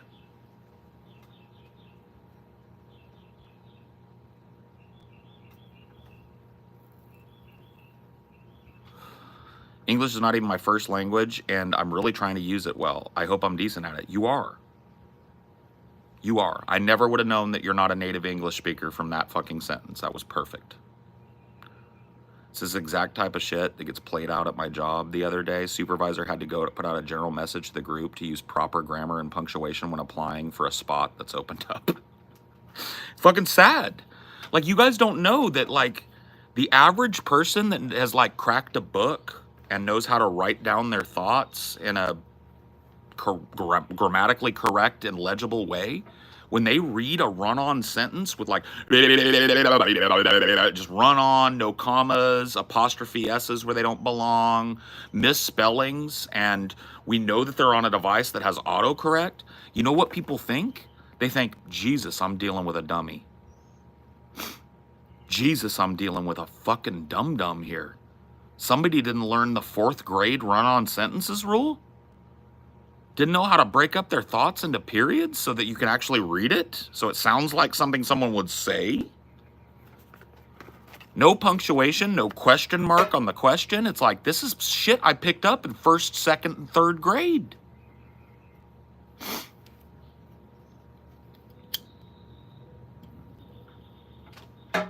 Unbelievable.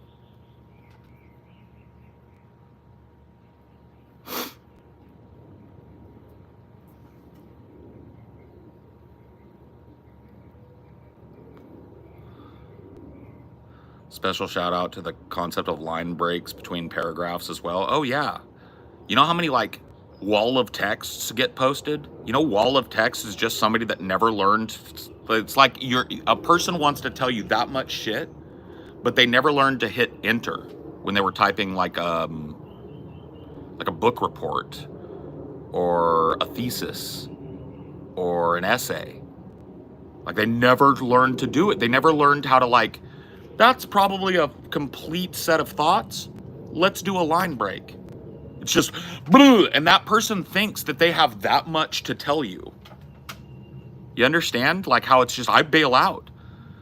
If somebody online, especially now, doesn't know how to enter to put a line break, I don't even read what they have to say. It's like 17 paragraphs of shit that I never read that was made for me. Because I'm not going to do it. I'm not going to get lost in your wall of text because you never had to type. You never had to type an essay one time.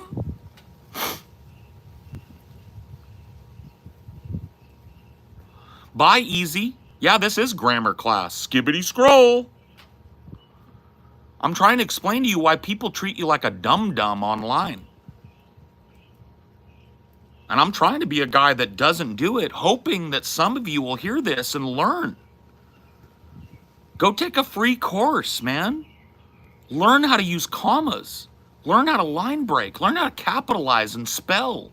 And use tools like Grammarly to augment your typing so that you don't sound like Thag the caveman. You don't want to hear it? Skibbity scroll. There's some dumbass trying to parse through your wall of text somewhere because he's afraid you're going to leave. That ain't me, though. I want you to leave if that's how you type. I don't want you around me. I want you to either leave or realize that you can't type and shut up and quit trying until you learn.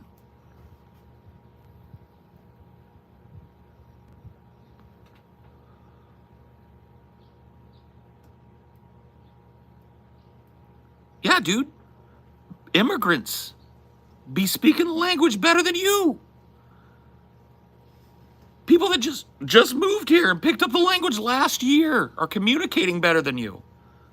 This don't bother you? It should. Because anybody with half a fucking brain in their head that's written one essay in their life is going to think you're retarded. And they're going to be right. You lack a fundamental human ability to maneuver in our society. You can't read and write. Your reading comprehension is on the level of a kindergartner. You need to start at Dr. Seuss. 1 fish, 2 fish, red fish, blue fish. By the way, all of those are one sentence, separated by periods. 1 fish, 2 fish, red fish, blue fish.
Oh, fuck.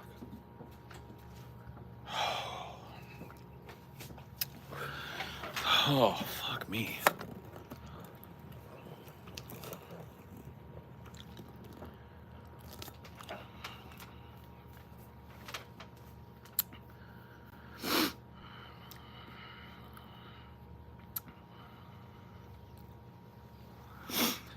It's okay. Look, dude. Not everything is perfect. I misspell things sometimes. I use improper grammar. It's not. I'm not saying you have to be perfect. But man, the amount of you that'll be in here all day that just can't read and write is fucking sad, bro. Mods be banning today. Mods be banning every day, all day. It's a new dawn. It's a new day here.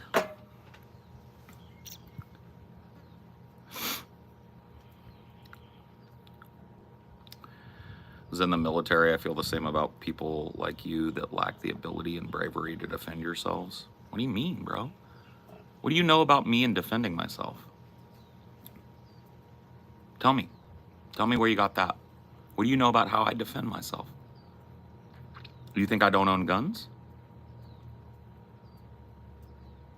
Is that what you mean? You think I don't know how to fire the guns? Is that what you mean? Both wrong. I'm a big dude.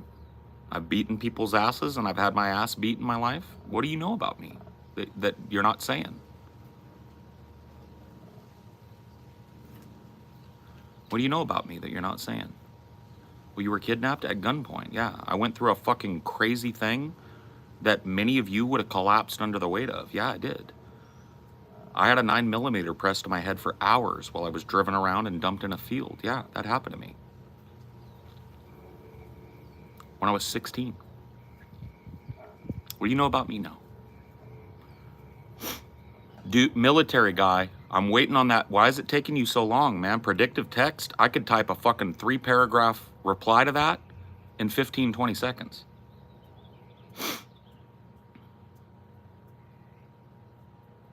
Where you at, man? That mouth wanted to run earlier and now it's real quiet. Oh, they banned him? Good. Get your brolic fucking ass out of here. Good.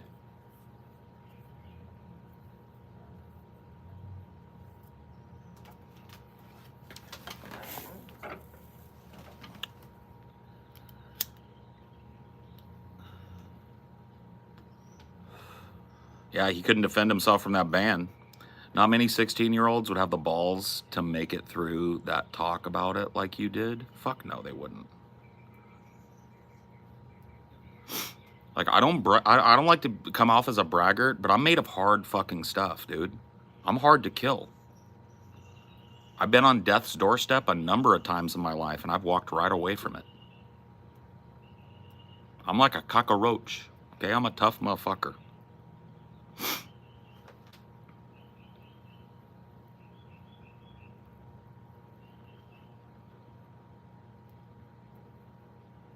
I've been through some hard fucking crazy shit, bro. Shit that make you poo-poo in your pants. I'm still standing, still talking, still kind of sane.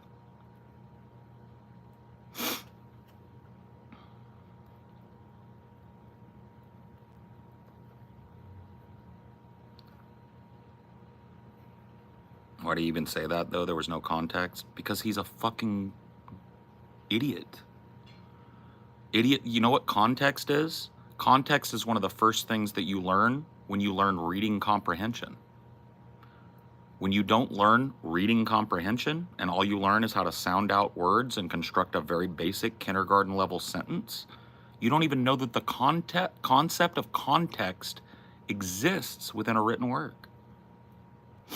Everything you think and do and communicate to people is improper because you lack the fundamental understanding of context.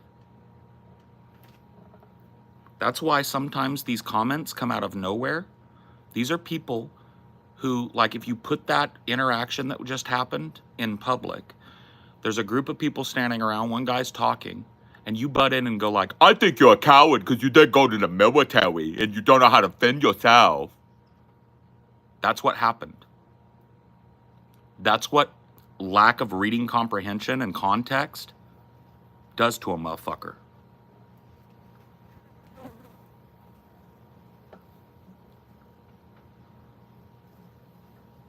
Sorry that happened to you, sir. No one should have to go through that. Thanks. Wow, that is mind-blowingly true. That's why. 100%. 100% why. Or smart. Or not.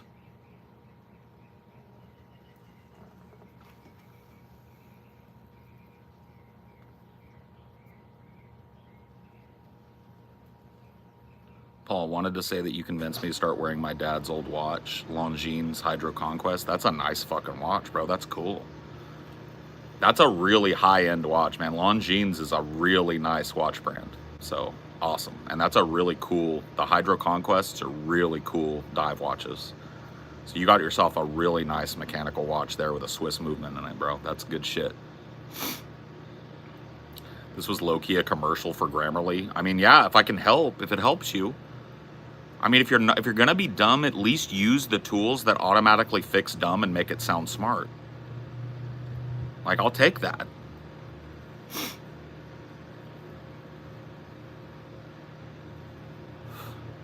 Yeah, you got like 1,000 meters or more of waterproof, like water resistance on that watch. You could take that watch scuba diving, bro. That's a badass watch. Yeah, hooked on phonics worked for me. Wouldn't you rather the dummies expose themselves, though? No, because I don't like having to do what I've been doing for the last 20 minutes. I really don't. I'd rather be talking about something else.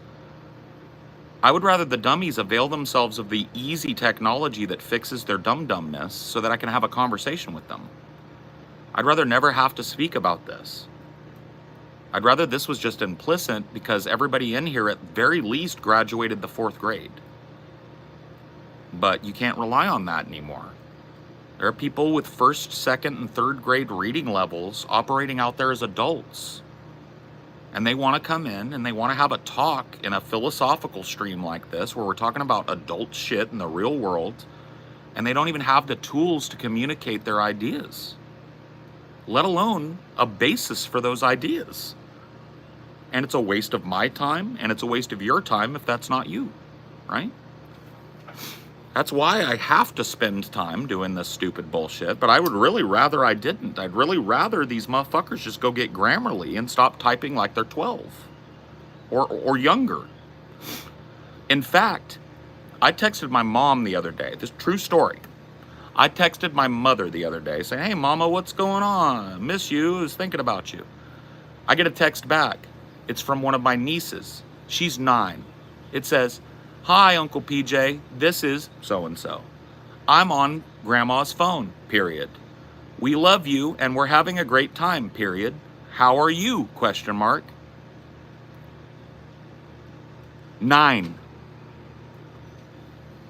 Grammatically correct.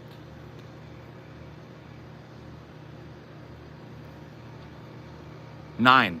What's your excuse? What's your excuse in the chat? My niece's excuse is she's 9 and she speaks more grammatically correctly than you do.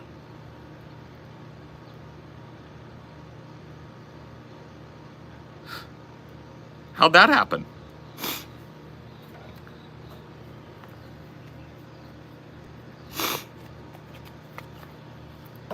Little sunshine.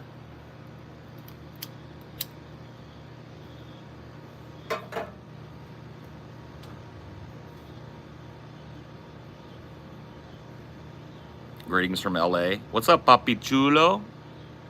Vive la raza. Viva California. Ay, Dios mío.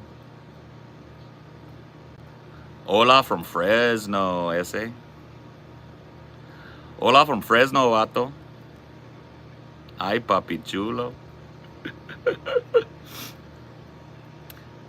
I'm an official Hispanic, by the way.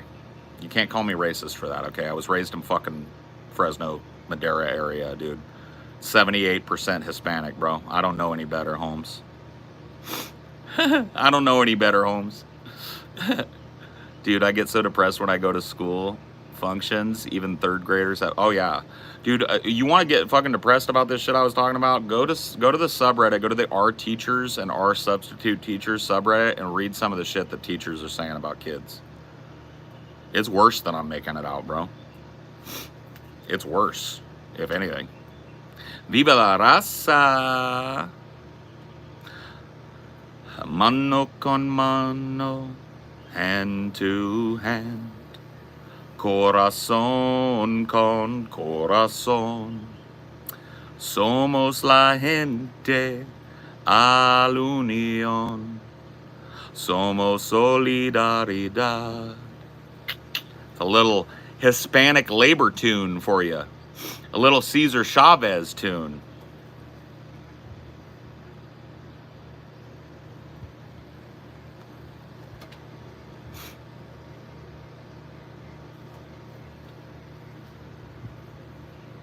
Paul is white, but invented carne asada. Yeah, I'm invited to the fucking mariachi cookouts, dude. It's awesome.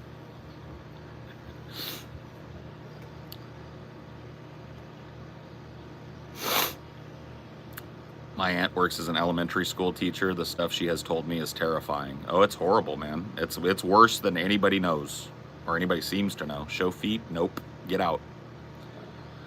Paul, these shorts seem to be attracting the wrong kind of chatters. No, it's mostly good, man. There are a lot of skibbities that roll by, but they learn quick. They don't hang around long.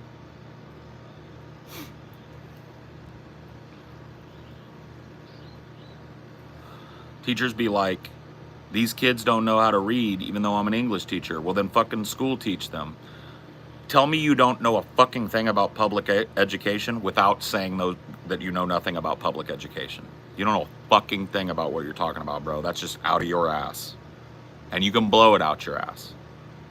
Teachers are dealing, here in California, I'll speak for my area, with 45-to-1 class sizes. You don't have time to give individual instruction when you have 45 children in your class. You want to give me another one?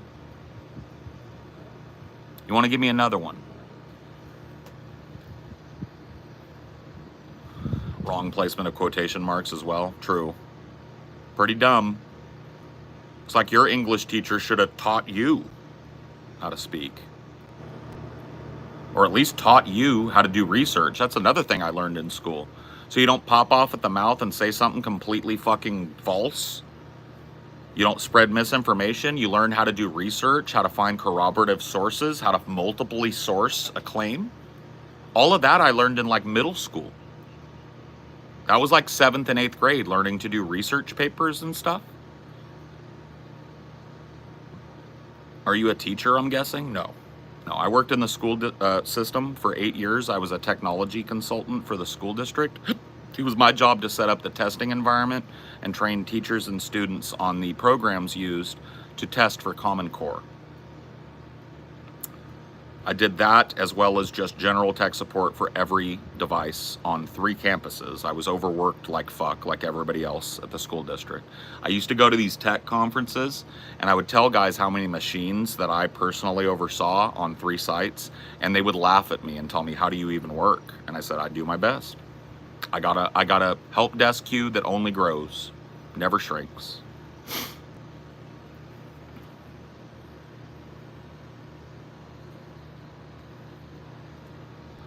Sheer amount of brain rot verbal sludge I heard on a daily basis as a middle high school custodian was alarming. Yeah, dude, it's fucking crazy.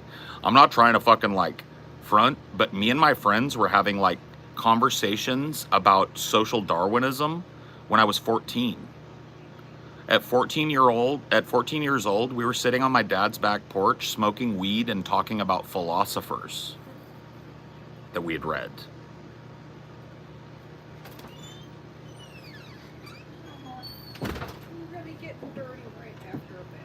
And this isn't a country-ass cow town, dude. I got into politics at like 8. My dad was a union president. I learned politicking at 8 by watching my father run a union.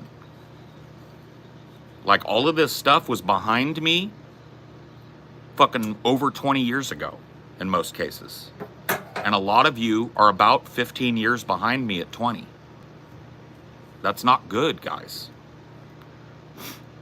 Are you going to tell me that some of these skibbity toilet people that are in here that are 20, 21, that can't type are having philosophical conversations with their friends about concepts like social Darwinism, about concepts like libertarianism, discussing Atlas Shrugged because we all read it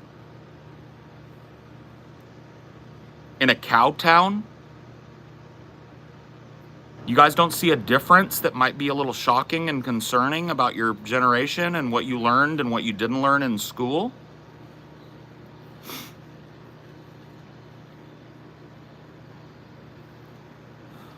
Oh, we got a fucking weight loss expert in here. Get him out. You think a 44-year-old man needs to hear your critique of his weight?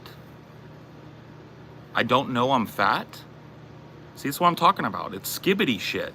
And that person, the reason that there was anger in that is because they're angry because they feel like my finger, as I've been talking about illiteracy, is pointed right at them. And they're right to feel that way. It is. Pointed right in their face. So they got mad and tried to hurt my feelings with a fat comment because they can't argue their illiteracy. That's what a child does on the kindergarten playground when you say something they don't understand. They call you fat.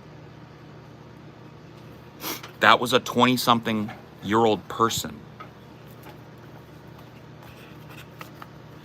I love it when people do that type of shit while I'm having these types of talks, because it's like a fucking object lesson pops out of the blue.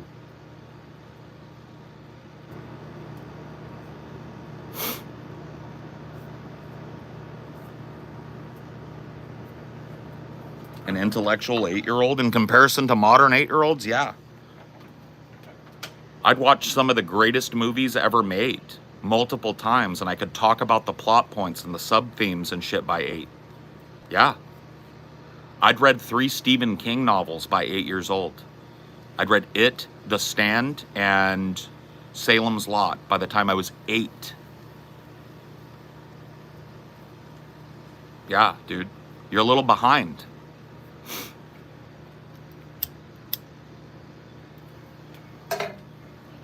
And I wasn't special. My friends were reading too. I didn't have illiterate friends that couldn't write notes, that couldn't speak, that didn't know grammar, that didn't know proper fucking use of the English language. I didn't have a single friend in my little cow town that was a dum-dum. All of them read books. All of them watched movies from a young age. Do you like It? Yes, it's my favorite Stephen King novel. It's the first one I read.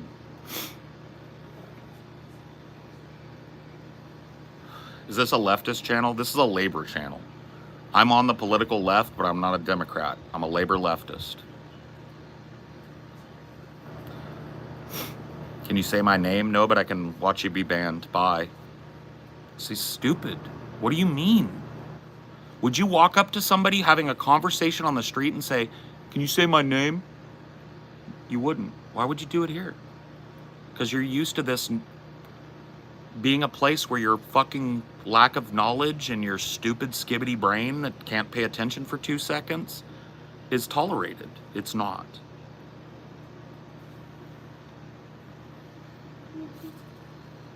And it won't be ever again on my content. Ever. This is a permanent change. I don't interact with you if you can't speak at an adult level. It's not my fault if you can't. It's your job. Your job to take care of that, not mine. Are you related to anyone by the name of Queso? No. No. I'm old enough to be his dad, though. If I had had Queso at 18, I'd be his dad.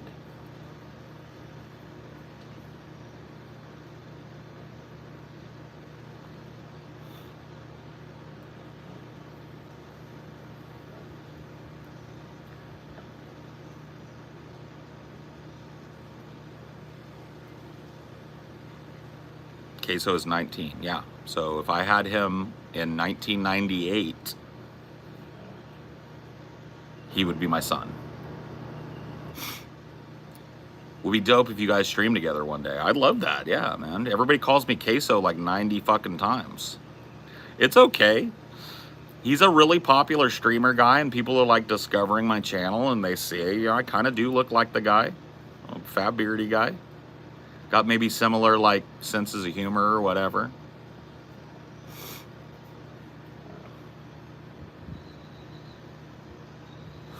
I don't mind it.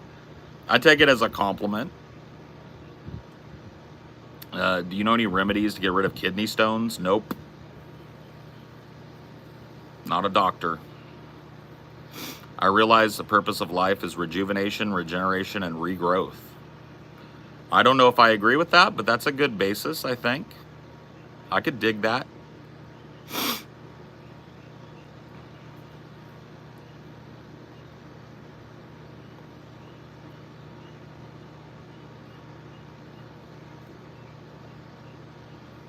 You'd be better off knowing less and doing more. You are heading for an early grave. Another guy with a fat joke. Another guy whose dumbness can't come up with a argument against the very plain truth that I'm speaking, comes in with a fat joke. Another illustration of what happens when you don't feed your intellect. You're a 25-year-old middle schooler at best. A lot of you 25, 26-year-old grade schoolers in terms of your literacy. That's not good, and it's not a lie either. It's a hard truth that I think if you're feeling indicted by it, instead of coming up with a witty, concern-trolling fat joke for me, crack a book. Go use one of the free grammar programs to learn how to read and write so that when you come in here, you don't sound retarded. Tons of people chatting, bro. What are you talking about? Look at these paragraphs going by.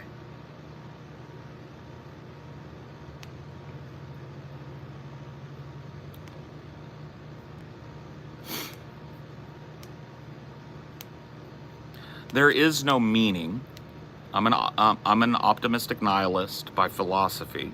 There is no meaning, but that's a great thing because it means you get to ascribe meaning to your life and the world around you. And so long as that meaning that you ascribe doesn't impinge on other people's rights to do it exactly as they please, I'm behind you, bro. It's great. It's wonderful. It's liberating to realize that you don't have this meaning from fucking the Bronze Age in the form of religion or some old moral code draped over you, weighing you down, that you have to carry this burden your whole life. When you realize that it's all meaningless, that the inherent meaning comes from you, you get to make huge decisions about the world and how you interact with it and how you see it and how you believe in it. It's wonderful, man. It's liberating.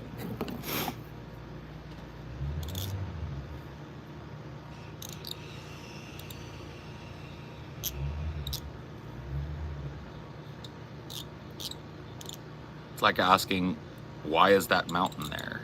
Yeah. I think it's a bot asking that weird kidney stone question. He's swiping and asking everyone live. So weird, man. What is in aid of what? Where are you from? I'm from California. I'm in the Central Valley of California. Where are you from? By the way, we're is a possessive contraction. Or non-possessive. It's just it's an action contraction, right? We are. That doesn't make sense. You shouldn't put an apostrophe in the middle of where. Where is W-H-E-R-E. Hey, what is that vape thing called again? This is called a fume or a fume. It's F-U with an umlaut M. It's just there's no vape about it. There's no vapor. It's just concentrated flavor.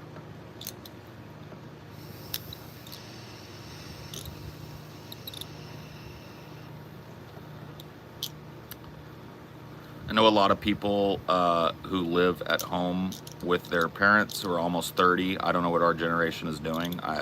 This is why. A lot of the things that come with this, I didn't even talk about, right? So it's not just you looking and seeming stupider than you might be when you type to people online or interact with people, right? It is you lack the understanding to generate context and to be introspective. And so you're stuck in basically a state of suspended animation. Because what people learn from broadening their mind and perspective, reading, writing, communicating with one another at a decent, legible level, what people learn from that is how to contextualize their own thoughts, their own place in the world. You never go through that. You end up 30 years old, living at home with mom, making excuses because you can't function out there in the world if you don't know this basic shit. It's not just about how people perceive you. If you can't look someone in the eye and talk to them, if your social skills are that low, you can't go get a job. Where are you gonna work? You can't string a sentence together? Where are you gonna work, bud? That's the problem. It's all connected. You see, all these problems are connected to every other problem. You want me to go farther and deeper? Why do you think we live in such a dysfunctional democracy right now? Do you think it's because rich people are evil and want to exploit us? No. It's because people are too stupid to use their power. People are stupid enough to get funneled into narratives made by these two fake oppositional parties so that rich people can keep doing the same shit that they're doing and lining their pockets. And people are too stupid to know a false narrative when they hear one. They seek out people like me that stream and just run with everything they say. They don't know how to contextualize it. They don't know how to make it their own thought. They don't know how to internalize it. They don't know how to check for multiple congruent sources on anything said. They just hear something that sounds smart and they run. And that's why we live in a corporate dystopia, guys. Because people are not being educated. Because 30-year-old people can't communicate. How are you supposed to change the world or talk to workers or incite a fucking protest or join a movement if you can't speak? If everything that comes out of you is a Twitter meme, you can't function anywhere but Twitter. That's what's wrong. That's why we live in a dystopia. It's our fault. The rich people are just doing what you would do if you were rich, getting richer. And they're going to keep doing it too. Getting richer and using the stupidest rope-a-dope divide and conquer technique that they fucking could. And it's working like a charm. Look at all the MAGA idiots. Look at all the riding with Biden idiots. All the way up the scale too. Look at all of them. They're treating politics like it's a football game, and they're arguing about whether grandpa with a doo-doo in his pants or grandpa with a doo-doo in his pants is the one you should vote for. That's a sign of stupidity. That's a sign of someone who never cracked a book, never learned to fucking elucidate a concept to another person properly, can't talk, can't write, can't read, can't have an opinion that isn't fed to them by a talking head. That's it. That's why we live in a hellhole. Not politicians. I know we love to go, oh, it's a politician, big evil fascists. It's the government. No, it's the dum-dums. You're paying the price for the stupidity of yourself and your generation right now. You're being raked over the coals like a simp, because that's what you are. And when I say simp, I mean simpleton. You're being raked over the coals like a simpleton. You're getting rope-a-doped in your labor. You're getting paid less than your parents did for more labor. And you're just eating it. And you're letting yourself have all your activism and all your shit funneled online. And you spend your day skibbity scrolling and watching your fucking attention span get shorter and shorter by the second. And you whine and you bitch, but the words that come out of your mouth are grammatically incorrect and nobody cares. And you're stuck in a cycle of self-inflicted misery. And the only answer is for you to crack a book. There's no skip. There's no easy road. There's no app for that. You got to crack a book. If the dummies in this world all decided, I want to know myself and my place in this world, I'm going to read a few books, the world would change overnight. Politics would be different overnight.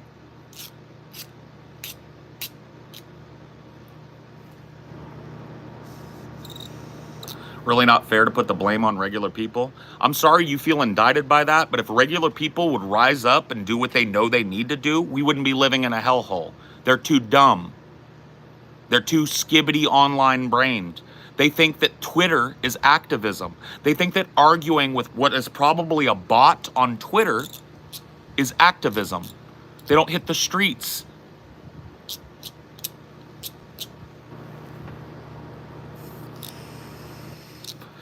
This isn't antagonistic. I'm just wondering, why do you place such importance on eloquence of grammar and speech?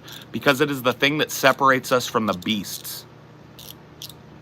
The one thing that separates human beings from cows and sheep and sharks and every other beast on this planet is our ability to reason with one another and be understood.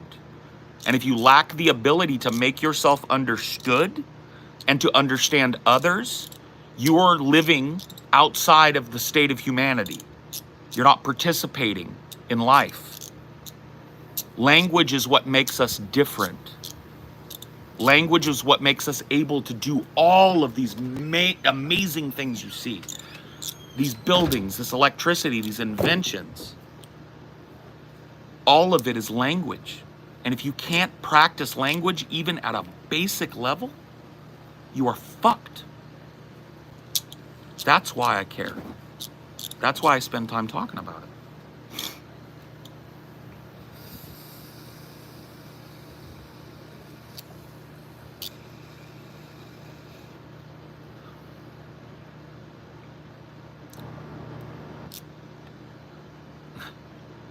Get big money, babe, pay money, baby, out of here. You just walked up to a conversation on the street and said, "Hey dude, do you know how to roll weed, or do you just use cones?" Read the room. Bye. See what I mean? Object lesson number 99, bro. Never learned how to talk. Never learned how to listen. Never learned how to have a conversation. Main character syndrome to the max. Middle of a conversation. A really good one too. A back and forth with the chat. "Do you know how to roll a joint, or do you use cones?" The profound social ineptitude. Unbelievable. That's a grown-ass person.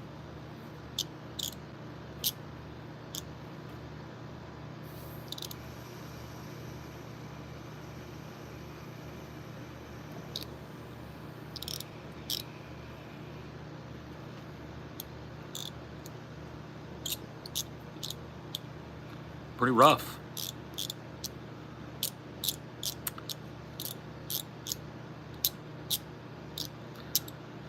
Any lies detected? Anybody want to challenge that, or are we good?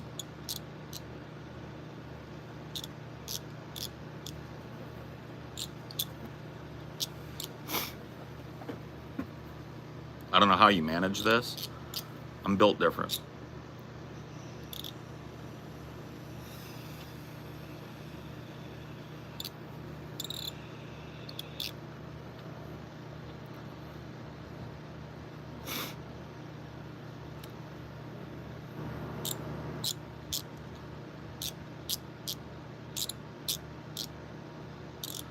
Again, just wondering, what do you think about things like Ebonics then? Ebonics is a regional dialect. It's a cultural dialect. Ebonics is mirrored all over the United States by things like the Midwestern accent. "Oh, don't you know? Oh, we just went down to the store there then yet." It's mirrored in the South.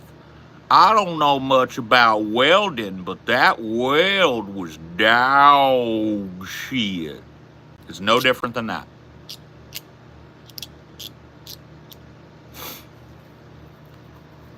It's a regional cultural dialect.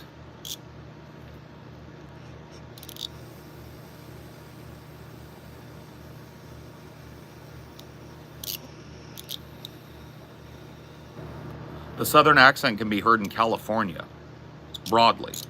I spoke in a Southern accent until high school, when I decided I didn't want to be looked at as a yokel for the rest of my life, and I trained myself to speak with a more generalized California accent. I do it sometimes to show people I'm not fucking lying. This is how I would talk if left to my own devices. This is how I talk to my mother. often, not all the time. I was raised by my daddy has like a deep Missouri accent, and my mama has an Arkansas accent. Both of them filtered through Texas, so there's a little bit of Texas twang in there too. This is how my parents talk. This is how I talk to my family. This is how I would talk if I wasn't consciously making the decision to use a different accent.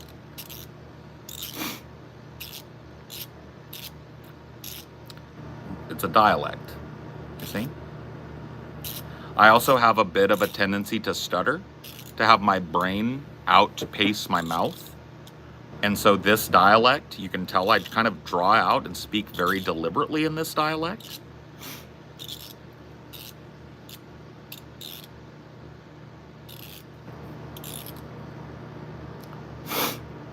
It's a real Southern mom thing to call someone Peaches. Yeah, my nickname is Peaches.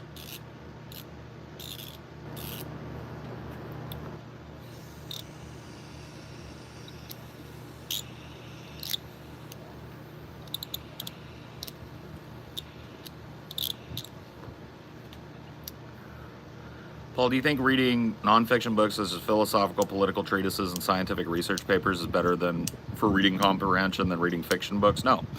I think you need both. To have a broad understanding of reading, writing, and communication, you need to read both fiction and nonfiction. If you read just really easy young adult novels, Harry Potter style fiction, and that's all you read, you're never going to get the same amount of reading comprehension and ability to speak and conduct yourself verbally properly as you would if you read nonfiction as well.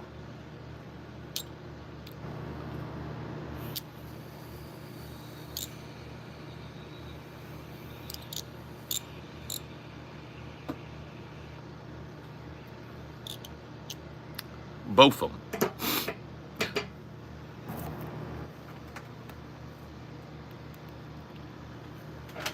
Oh, God.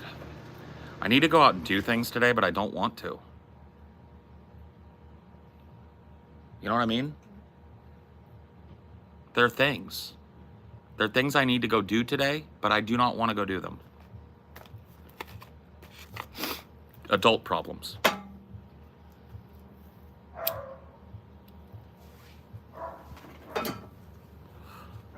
Package.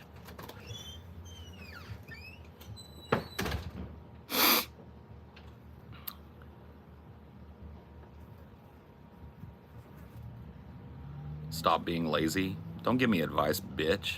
You don't know me. Banned. Who asked you for any fucking feedback, bro? Wasn't me. You walk up to somebody in public and start giving them feedback like that without knowing who they are or what they are, you're going to get popped in the mouth. You're going to find the wrong one day, and you're going to get that open hand slap that it takes to shut you motherfuckers up sometimes. I'm a big proponent of that open hand slap on skibbities. People that like have no social fucking awareness whatsoever. I may not be the dude to fucking run to it as quick, but oh my goodness gracious, when it happens, it's glorious. I saw a video the other day of this skibbity kid making a TikTok in the gym, and he did this move where he walked over to a dude he didn't know and grabbed his hat and put it on his head.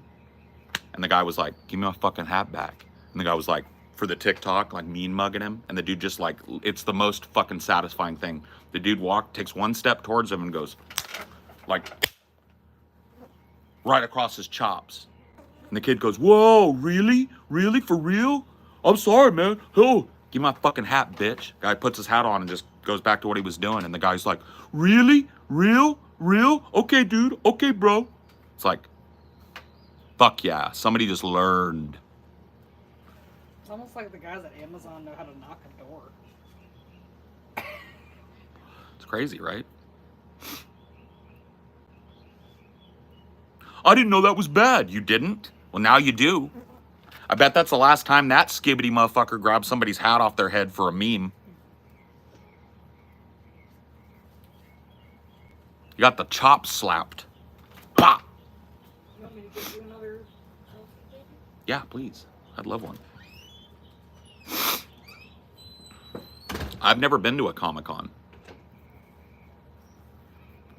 I'd like to go one day, but it just is hard to get away, man. I do a lot of work. I stream a lot. We go pretty hard. That's part of the problem of the skibbity internet and why I'm so fucking like, I put in my time and I'm done dealing with people that are stupid and trolling and don't have any social skills whatsoever. It just incubates here. You know, the internet is a place where you can't get your chops slapped, so you never learn that lesson that skibbity broccoli top learned. You don't walk up to somebody you don't know and take something off of them for a TikTok meme. You get your mouth popped. I bet that kid never touches another fucking person without asking ever again, bro. He was stunned. You could tell that dude had never been popped in the face, bro. He was like, what, really? Oh, man, dude, I didn't know that was bad. Really, though? It was real? Sorry, dude. Oh, sorry, dude. You could tell that was the first time in his life that his mouth had been checked. He learned. And there's a lot of motherfuckers that come in here on alts and shit. They're going to learn one day if they carry this out in the real world. But they're not going to fucking do it unchecked in here.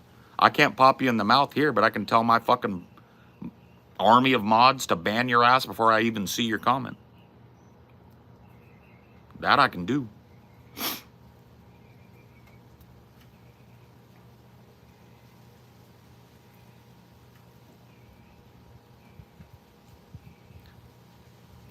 Apologizing after getting slapped. He got played out hard. Oh, he got made a bitch. I don't know why that got uploaded. I think he maybe thought it was cool. Like, look at this fucking boomer that slapped me for no reason. But I doubt it. That motherfucker learned a big lesson right there.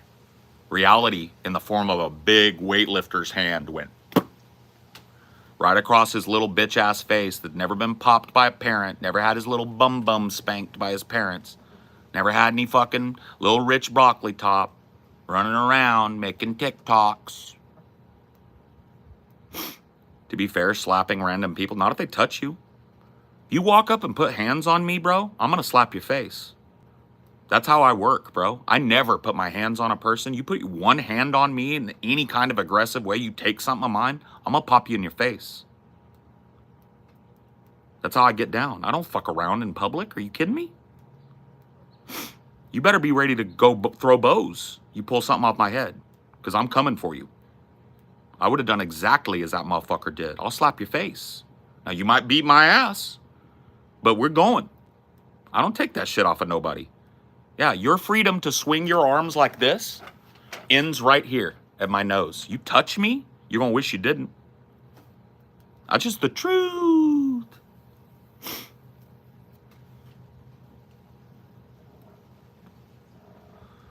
No, I'm insanely respectful of people's personal fucking bubbles. I don't put my hand on you ever, bro, if I don't know you. We shake hands, you come in for a hug, I'll give you a hug. I'm not going to come and put my hand on you, push you, think I can touch on you, move you around and shit. You do that to me in public and I don't know who you are, your face is getting punched. I don't do open hand. I wasn't taught that way. I'm not strong. I'm not a good enough fighter to waste time on open hand.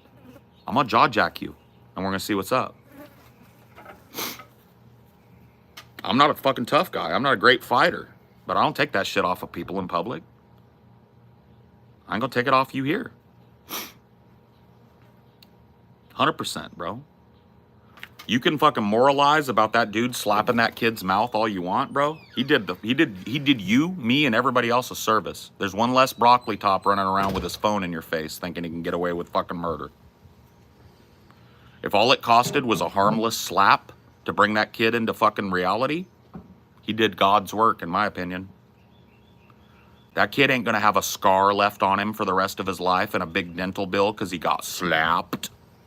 The dental bill's gonna hurt more than the punch. The dental bill is gonna be his to pay because I'm not doing that to you until you put hands on me. You put hands on me, we gonna go. Yeah, grabbing shit off of You don't grab heads. people off of my... You come up to me and grab my glasses on and put it on for a TikTok, I'm going to punch them off your face. I'll break my glasses off your face. Touch me, throw your arm around me for a fucking meme. You're going to... At the very best, I'm going to shove you to the ground as hard as I can. You put hands on me, you're going to pay. I'm not the one. I'm the wrong guy in public.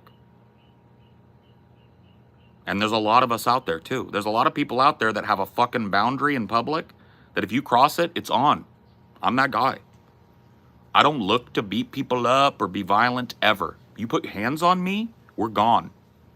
We're going. You better be ready to do more than just fucking grab my shirt.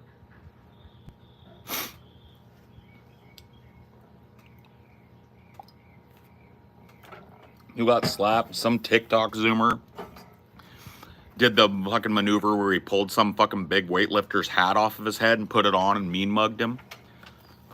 And this big ass fucking hand came across his face, and you could tell it was the first time he'd ever been hit in his life. Kid turned into a gibbering little bitch. Yeah, he learned.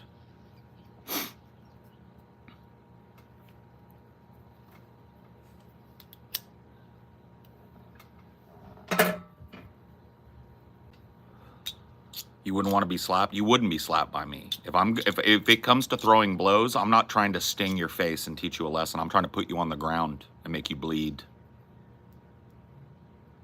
So he's kind of lucky that that guy's probably a way better fighter than me and knew that that kid wasn't going to do shit. You put hands on me, I'm going to make sure your hands are off me and don't get back on me. So you better be a fighter. You put your hands on me. So you're going to be fucked up. I don't fuck around. I don't play. I don't open hand slap.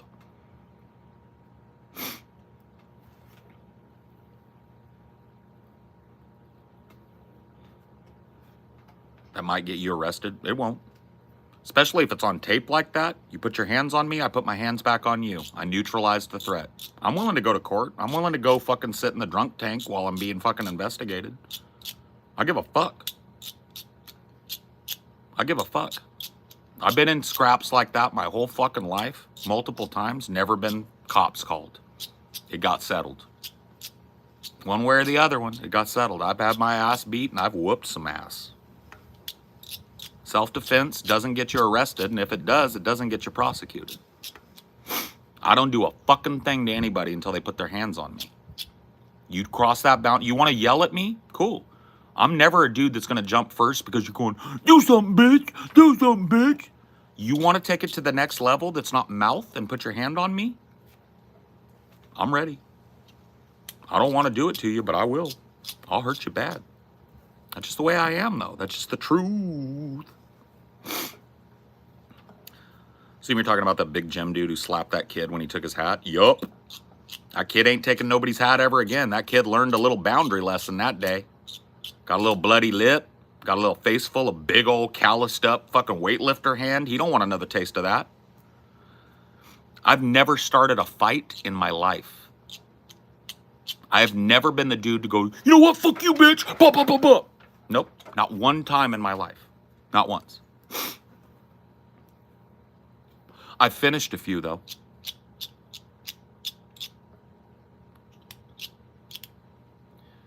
Never started. I've finished a few.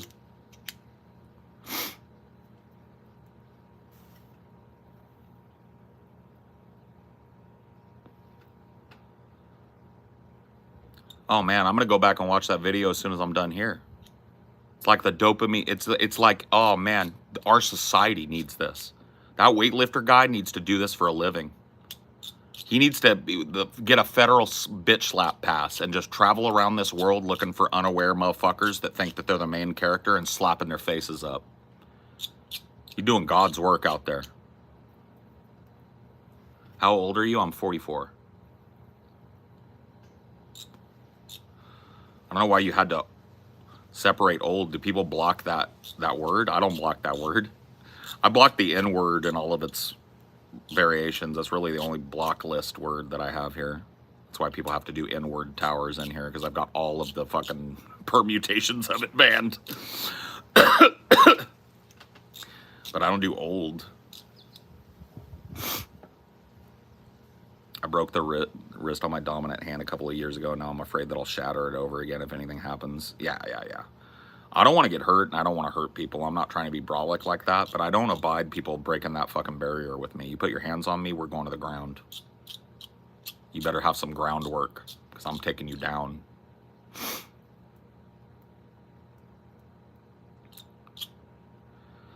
I don't know how YouTube hasn't figured out a way to detect N-word towers. Yeah, I don't know either.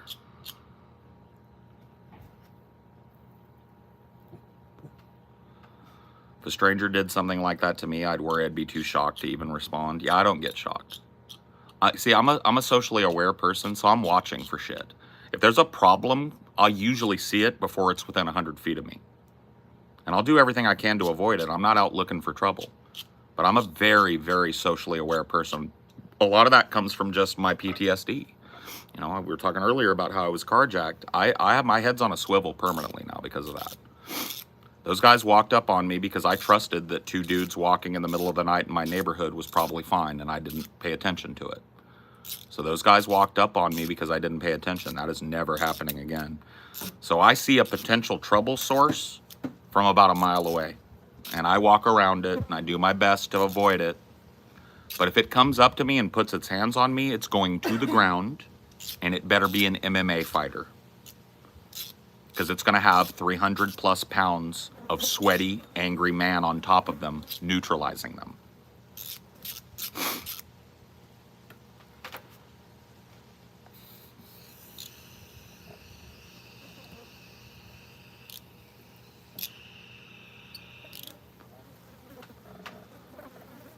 Living scared is no way to live. There's a difference between scared and aware. I'm not afraid at all of you coming up and putting your hands on me. It's not fear. My head's not on a swivel like I'm a ferret. I'm just aware of what's going on around me, bro. And if you're a problem and you come and you break that fucking social barrier, I'm gonna slap you up. Bad. Real bad, bro. You ain't gonna get back up and threaten me again. I'll tell you that much. It's gonna be me or you. And knowing how these skibbities get down because mom and dad never corrected that social behavior, it's gonna be me. Many times did you get, what are you asking, dude? Why would you post that? Dude, did you read it? Proofread. Proofread your fucking post real quick before you post it, man. What does that even mean? How do you miss a whole ass word? Why am I having to interpret you? Proof, read, proof, read. How many fights have I been in? Are we counting kid fights too? Are we counting like grade school, middle school fights, or are we talking like 18 up? If we're talking every fight from grade school up, I've been in about 10. Adult fights, I'd say it's about 5.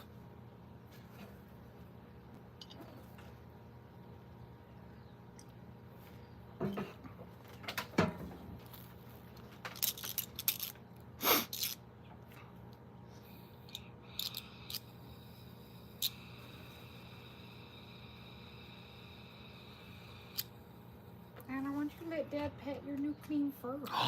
Oh, soft like a bunny rabbit. Let me see. Oh, he's so clean. Oh, he's so pretty. Oh, he's such a gentleman. Oh, I love him. Oh, I need him. Oh, he's so pretty and he smells so nice. He got a bath. Much needed one. He was a dirty boy. I just need your help with one thing when you're done. What? He's got a little poop stuck on his butt that wouldn't wash out. Oh, he got a nug? Yeah. Okay, I'll give him a snip. Yeah. He don't like people going near his butt, but he trusts Dad to do it. Yeah. What kind of dog is Dinor? He's a mutt. He's a Shih Tzu, Cocker Spaniel, Hound, Chihuahua. Do you ever get a bath? No, man, I never bathe, man. I'm just a big pile of stink, bro. See you next time. Worked at a fast food restaurant. Some angry customer called me a do-nothing pissant. It was the first time I ever saw red from anger. Oh, I didn't put up with that shit. When I was in customer service, I did front-facing customer service with Starbucks for 8 years. If I heard somebody talk to me or anybody like that, I would straight up, I never got physical with them, but I'd look them right in the face and say, get the fuck out. You're not allowed to talk to people like that. Who the fuck you think you are? Get out. Next. And if they kept woofing, I'd just pick up the phone and say, I need the police down here to remove an unruly, rude piece of shit customer that's been trespassed. I don't put up with verbal abuse from nobody, dude. Nobody. That's another aspect of this that people don't understand, because you have to kind of be lenient to a certain extent online. And so I think that, like, me trying to be inclusive and trying not to be salty and trying not to, like, be confrontational, trying to be like a more likable personality, led a bunch of people to mistake me. I don't take verbal abuse off of anybody. Anybody. In my personal life, you want to woof at me, I'm going to woof back, and you will shut up. You want to escalate it? Come put your hands on me or walk away, shitbird. Because otherwise, your mouth ain't got nothing for me. You ain't think I heard your bitch ass shit a million fucking times in my life? I'm gonna kick your ass. I'm gonna kick your ass. Do it. Or shut up. Get on my fucking face, bitch. I don't take shit off of nobody. I treat people with respect on the baseline. And I expect that same shit back. You show me the slightest disrespect, we're done. I'd command it from people. You know, the only thing in this world that matters is balls.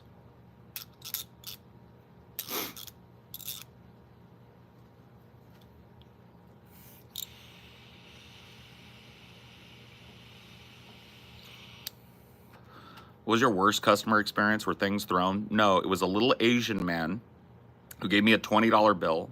I gave him $10 and change. He immediately started screaming in my face that he gave me, no.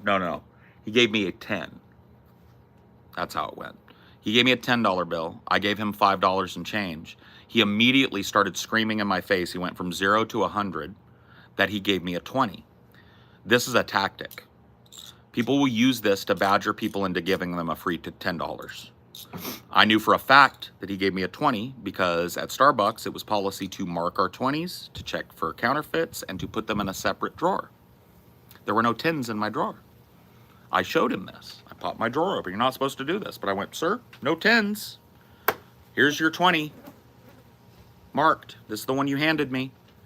You will fucking give me my money back. You are a thief. You are a thief. He was a very Asian guy with a very thick accent. You are a thief. You will give me my money back. You stole my money. He stole my money. You stole my... And I said, sir, I'm going to go take this till back and cash it, and I will bring you my debit and tear. I went back, cashed it out. It was dead on balls, to the penny accurate. I brought him back the debit and tear, and I said, see, sir, no, your money's not here because you never gave it. I call the police. I said, no, I call the police if you don't get the fuck out of here. Don't yell at me anymore. You don't yell at me. Don't yell at me, motherfucker. Get out of here. One chance. Shut up or cops. You don't tell me what to do. Boop, boop, boop. I have an unruly and violent customer here at Starbucks on Dobson and Chandler. I'm going to need you to come and remove him, please. Thank you. Cops came. He yelled at them. They put him in cuffs and walked him out. That was the worst it ever got. Most of the time, I just had to threaten cops, and the hothead would get pissed, turn on their heel, and walk out. That's the only one that stayed for the cops.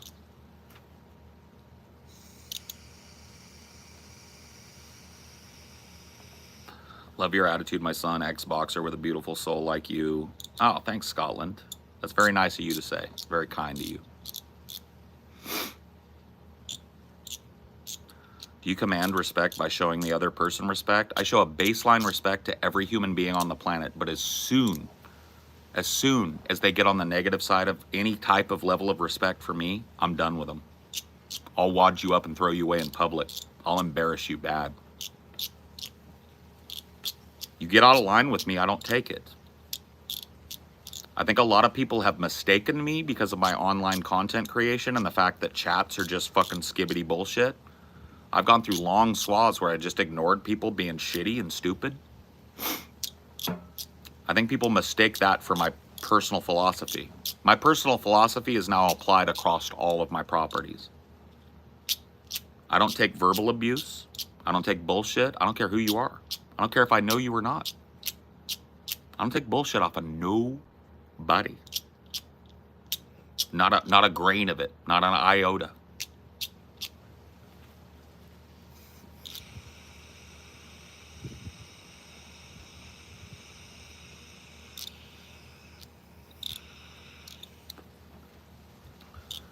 No second chances for a possible misreading of situations or personal bias and insecurity.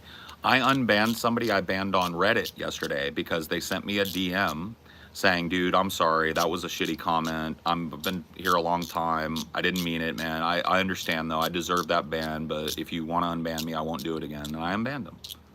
So what are you talking about? What do you know about me that I don't know? Because you seem to know a lot about my personal way that I handle shit behind the scenes. But I don't know that I know you. Who are you? Are you somebody that knows me in person? Because if you're not, you're about to get banned. You have a Patreon, and usually if a patron sends a message, then we'll unban them. Yep. What do you know about me? Because you're talking very authoritatively about a man that you don't know, and he's sitting right here. So I'm going to ask you to qualify that statement, or I'm going to have my people ban you.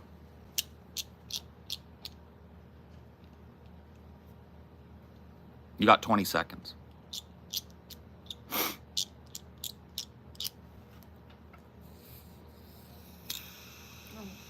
Those flies bothering you, Dee. You won't go into those flies. Stop bothering you.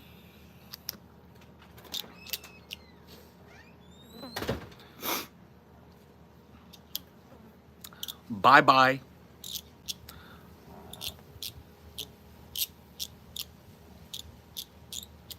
Wait, no, let me write. Nope. You had fucking 30 seconds and that's what you typed? You're gone. Bye. Too dumb. Too skibbity. Not used to being called out.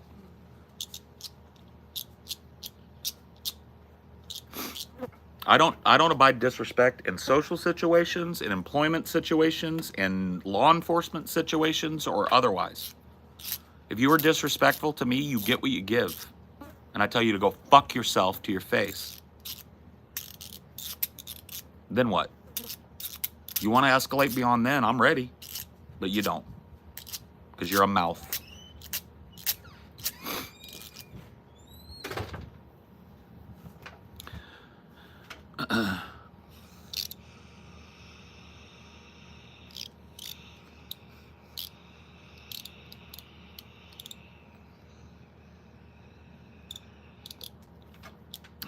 Okay, I was chilling with my friends. They were throwing little plants at each other. I told them to leave the plants alone, and one of them told me to shut up. I got mad because I got disrespected. You should have said, "Make me shut up." Put your hand on me, and I'll fuck you up. Don't talk to me like I'm your bitch. I'm not your bitch. Don't talk to me like I'm your child. I'm not your child. Don't let your fists do the talking the next time you feel the need to talk to me like that. Otherwise, shut your mouth. You don't know who you're talking to, apparently. Apparently, you ain't been friends with me long enough.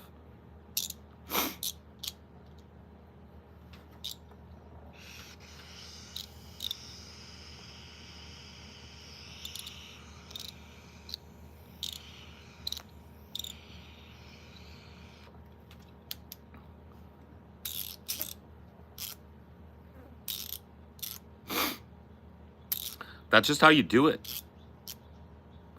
You don't have to be a Billy Badass to stand up for yourself, bro.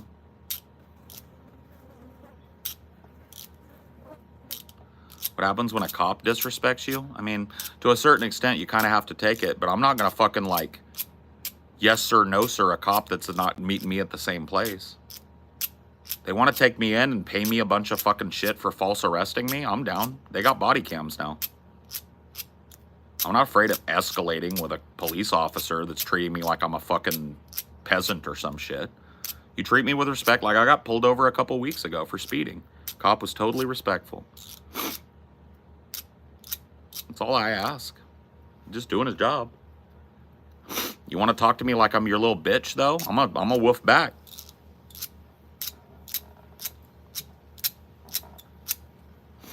You like classical music? Yes, I do. My favorite piece of classical music is called Allegro Barbaro. It's by Bella Bartok. You should look it up. It's a really cool song.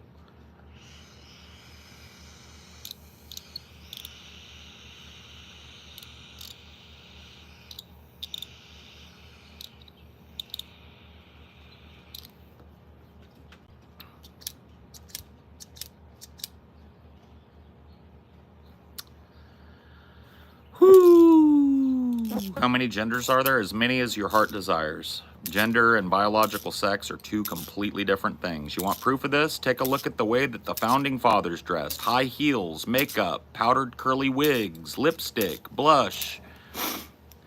Gender roles change culturally. Gender ideals change culturally. Gender norms change culturally. There are as many gender expressions as there are people to express those genders. Sexual expression is different. There are two biological sexes, and there are people who are intersex. If you want to argue with me, you're going to have to argue with the truth of all of that. Gay, get him out. Too dumb to have a talk. Too dumb to have a talk. If it's gay, why do you lionize the founding fathers who wore makeup, ladies' wigs, and high heels everywhere they went, and pink lace with ruffles? This man's educated. Damn, yeah, this man's read a few books. This man's been to college. This man don't talk shit out of his asshole. He talks out of his mouth and his brain. Yeah.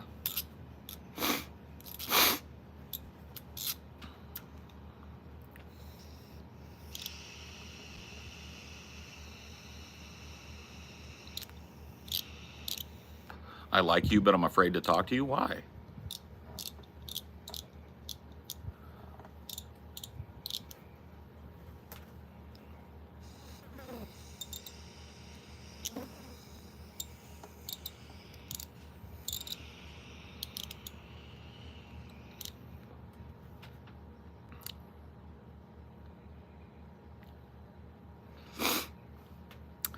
No lies detected, no lies detected. Plain speaking is a very powerful thing. People react to it very differently. Some people are drawn to it like a moth, and other people are repelled by it. But it's the only way I know how to be.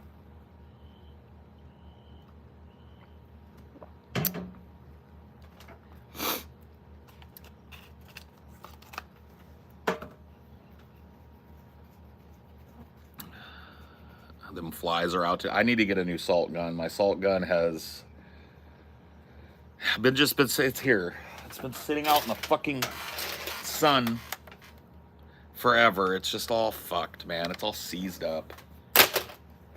I need to throw it away and get a new salt gun. How to deal with a toxic, jealous sibling who's your roommate and you can't move out currently because of work. Do everything in your power to put distance between you and the sibling that's toxic to you, and make your every effort about getting the fuck out of there and getting another roommate. There's your advice. Don't stay with toxic people. Don't stay in the aura of toxic people. They steal joy. They steal contentment.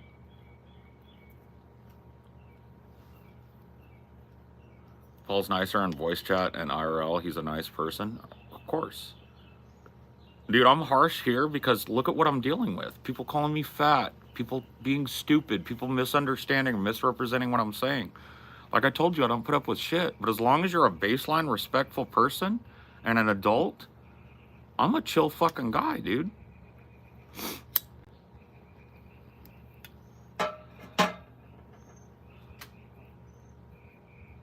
100% chill guy, dude. Really fun guy to fucking kick it with, smoke weed with. I'm not an asshole. I'm not a douchebag, you know? But I don't take crap off of kitties. Or anybody.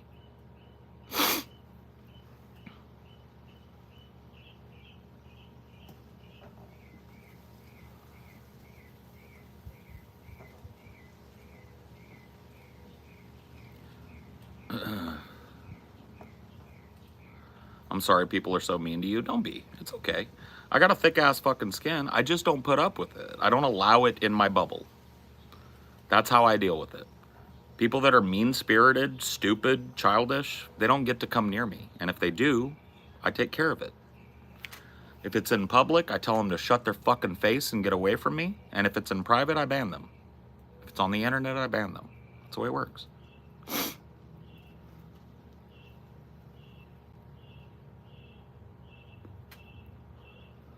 I don't take shit.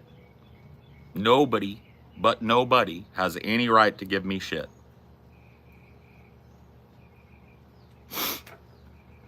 Love it. Preach on. Yeah.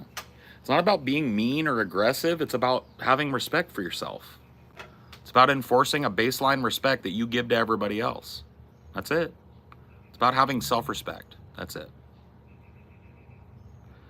You and the Kirk brothers have entertained me through years, through my darkest times. Thank you for your time and effort. Thank you for your viewership. We wouldn't be here without you. Brian Wilson from the 70s. Oh, wouldn't it be nice if I were Brian Wilson? Then I'd be a fucking millionaire. I wouldn't be sitting in a shitty backyard. I'd be in a fucking mansion in somewhere. I wouldn't be talking to the plebs. I'd be on the beach until I was dead. Oh, wouldn't it be nice?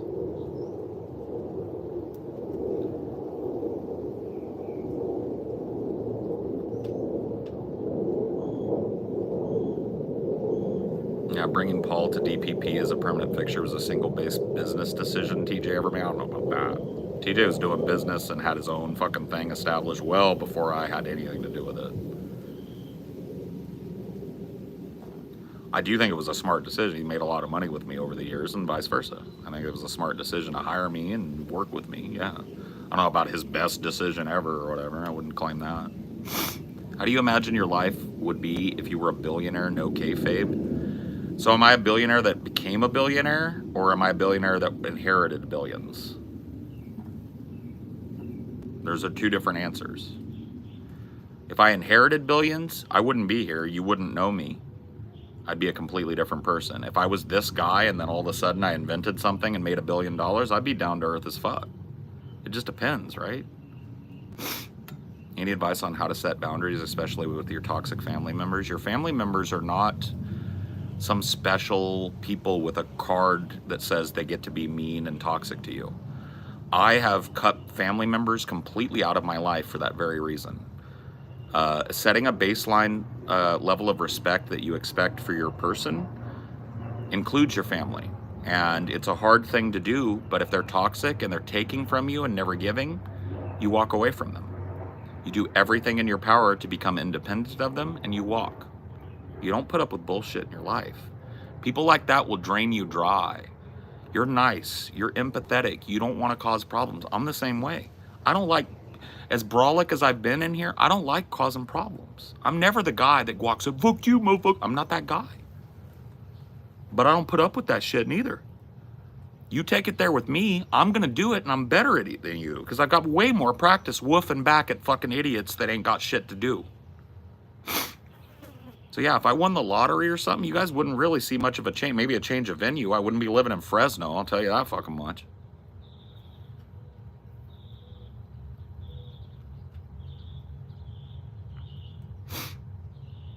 It was less of a business decision, more of a creative decision, which proved to be lucrative. When your job is your creative output, there is no difference. Creative decisions are business decisions, and business decisions are creative decisions. There's no dividing line between them.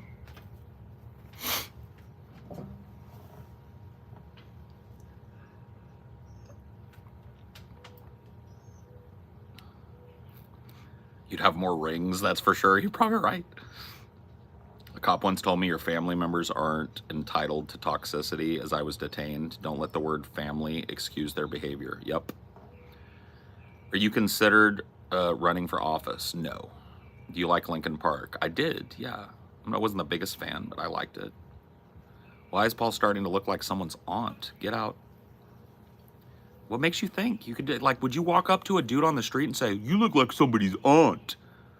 You get popped right in your mouth for that, bro. Bye. Biggest mistake I made was being around my brother after he got out. Yeah. Toxic people will drag you down, man. Misery loves company. And toxic people are the most miserable people on the planet. The people that fucking exploit and victimize and verbally abuse other people and don't know how to stop, and they do it as a primary fucking action in their lives, are so sad and so afraid and so empty inside that the only thing they can do is inspire negative emotions in other people and try and hurt other people to drag them down to that level. That's the truth. They're a black hole, though. You can't throw enough love in there. It just eats it. Some people are just fucking toxic and you gotta walk. Yeah, vampires. I use that term a lot. Energy vampires. There are people out there that don't know how to do anything but take. Not just your money, not just your time, your life, your energy, the light that you put into the world. They want to see it snuffed. They have no joy inside of themselves. And so the only way that they can interact with joy is to try and snuff it out in other people. And if you stay around those people, they will suck you dry. Like vampires, they will leave you a husk. I know from experience. The reason why I have the tact that I take, the reason why I don't take shit off of anybody, is because I have been surrounded by those people. Psychic vampires, users, abusers, verbal abusers, they seek people like us. We're like a beacon to them. It's like a moth to a flame. They're drawn to us. We surround ourselves with them without even knowing it. And then they take and they take. And you empathize and you empathize and you forgive. Not anymore.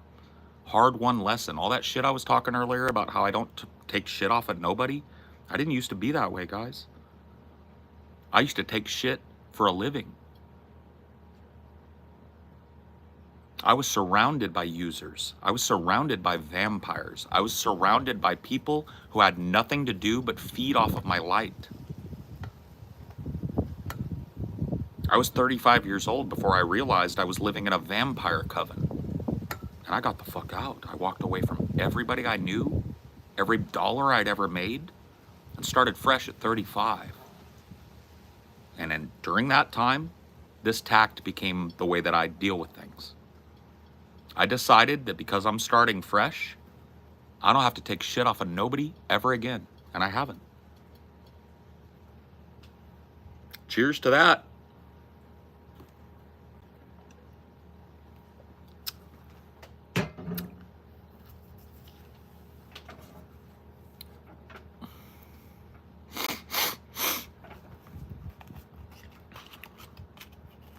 What's your favorite movie, TV show? My favorite movie is Aliens, the sequel. Not the first one, the first one's brilliant too. Favorite movie is Aliens. My favorite TV show is The Sopranos. Or Cheers, depending on the mood I'm in.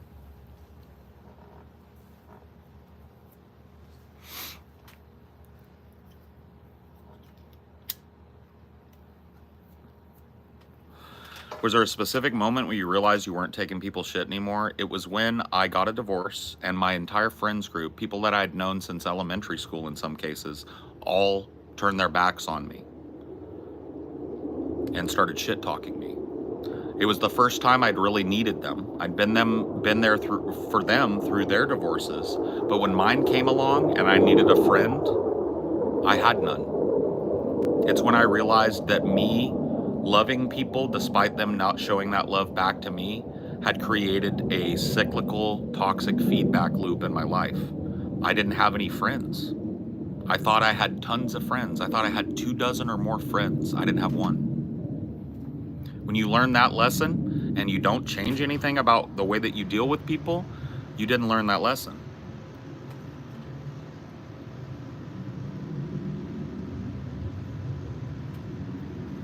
I'm sorry that happened to you, Paul. I'm not.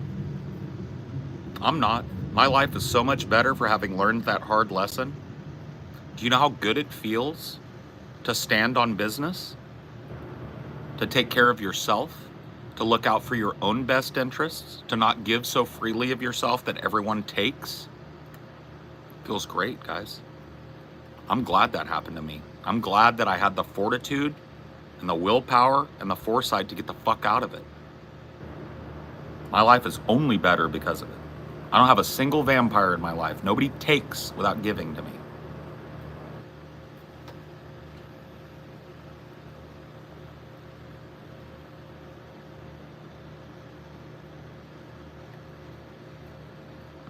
And that includes you.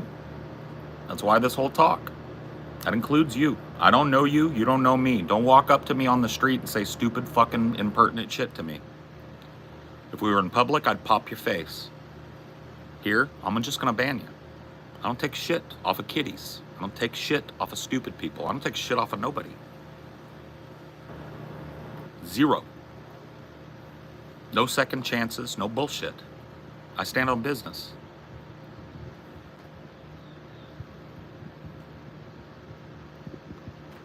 I'm happy to do it. It feels good doing it. Feels like self-care. I don't do bands. I have people that do that for me, but they're happy to. Bye.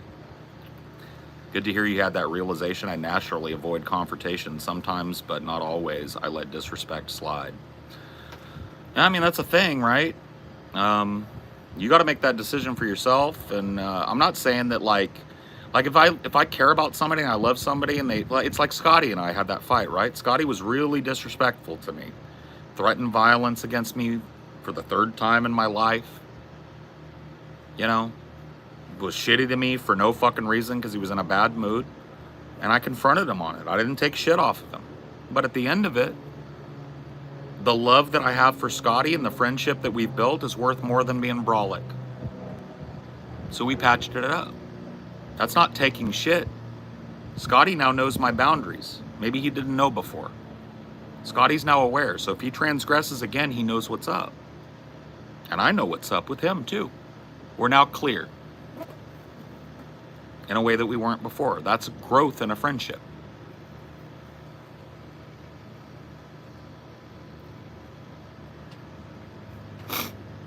This is definitely a pep talk I've needed to hear. I'm misgendered constantly, but for some reason I always let it slide. Start sticking up for yourself. 100% of the time. You are due baseline respect like everybody else in this world. Don't take shit off of people. Don't take shit off of kids. Don't take shit off of stupids. It's not your job. It's not your burden to bear. It's theirs. Their stupidity and disconnection and lack of empathy is their burden. That's their struggle, not yours. You ain't got to take shit.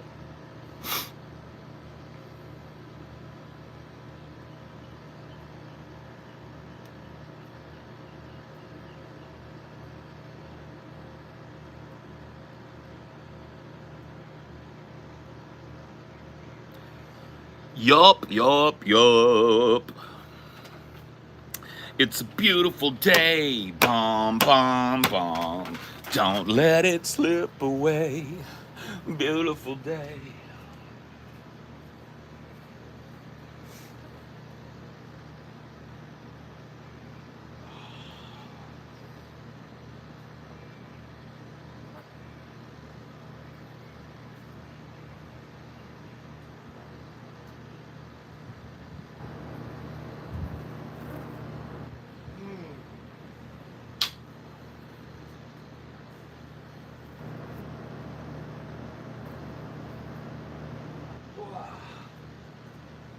Oh, fuck. That's good shit. Sun in your face, stretching that spine and all those fucking, like, arm and leg muscles, getting those fucking... Oh, yeah. Oh, yeah.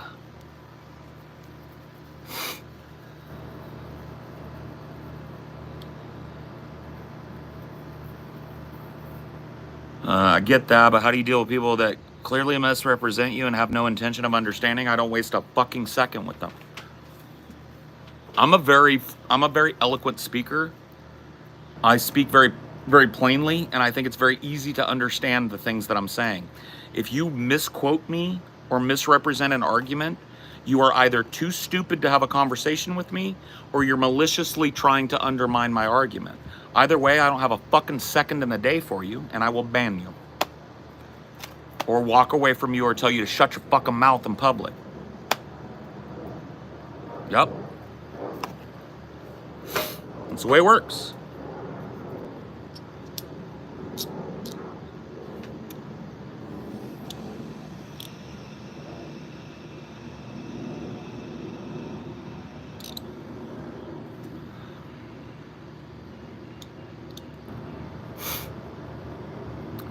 Reading is an exercise in empathy, an exercise in walking in someone else's shoes for a while. Yes. Thanks for streaming. I really enjoy listening. Gotta head out. Goodbye. Me too. My phone's about to die. It's been a nice long one. Thank you guys for watching. It's been fun. It's been interesting. I will catch you guys next time.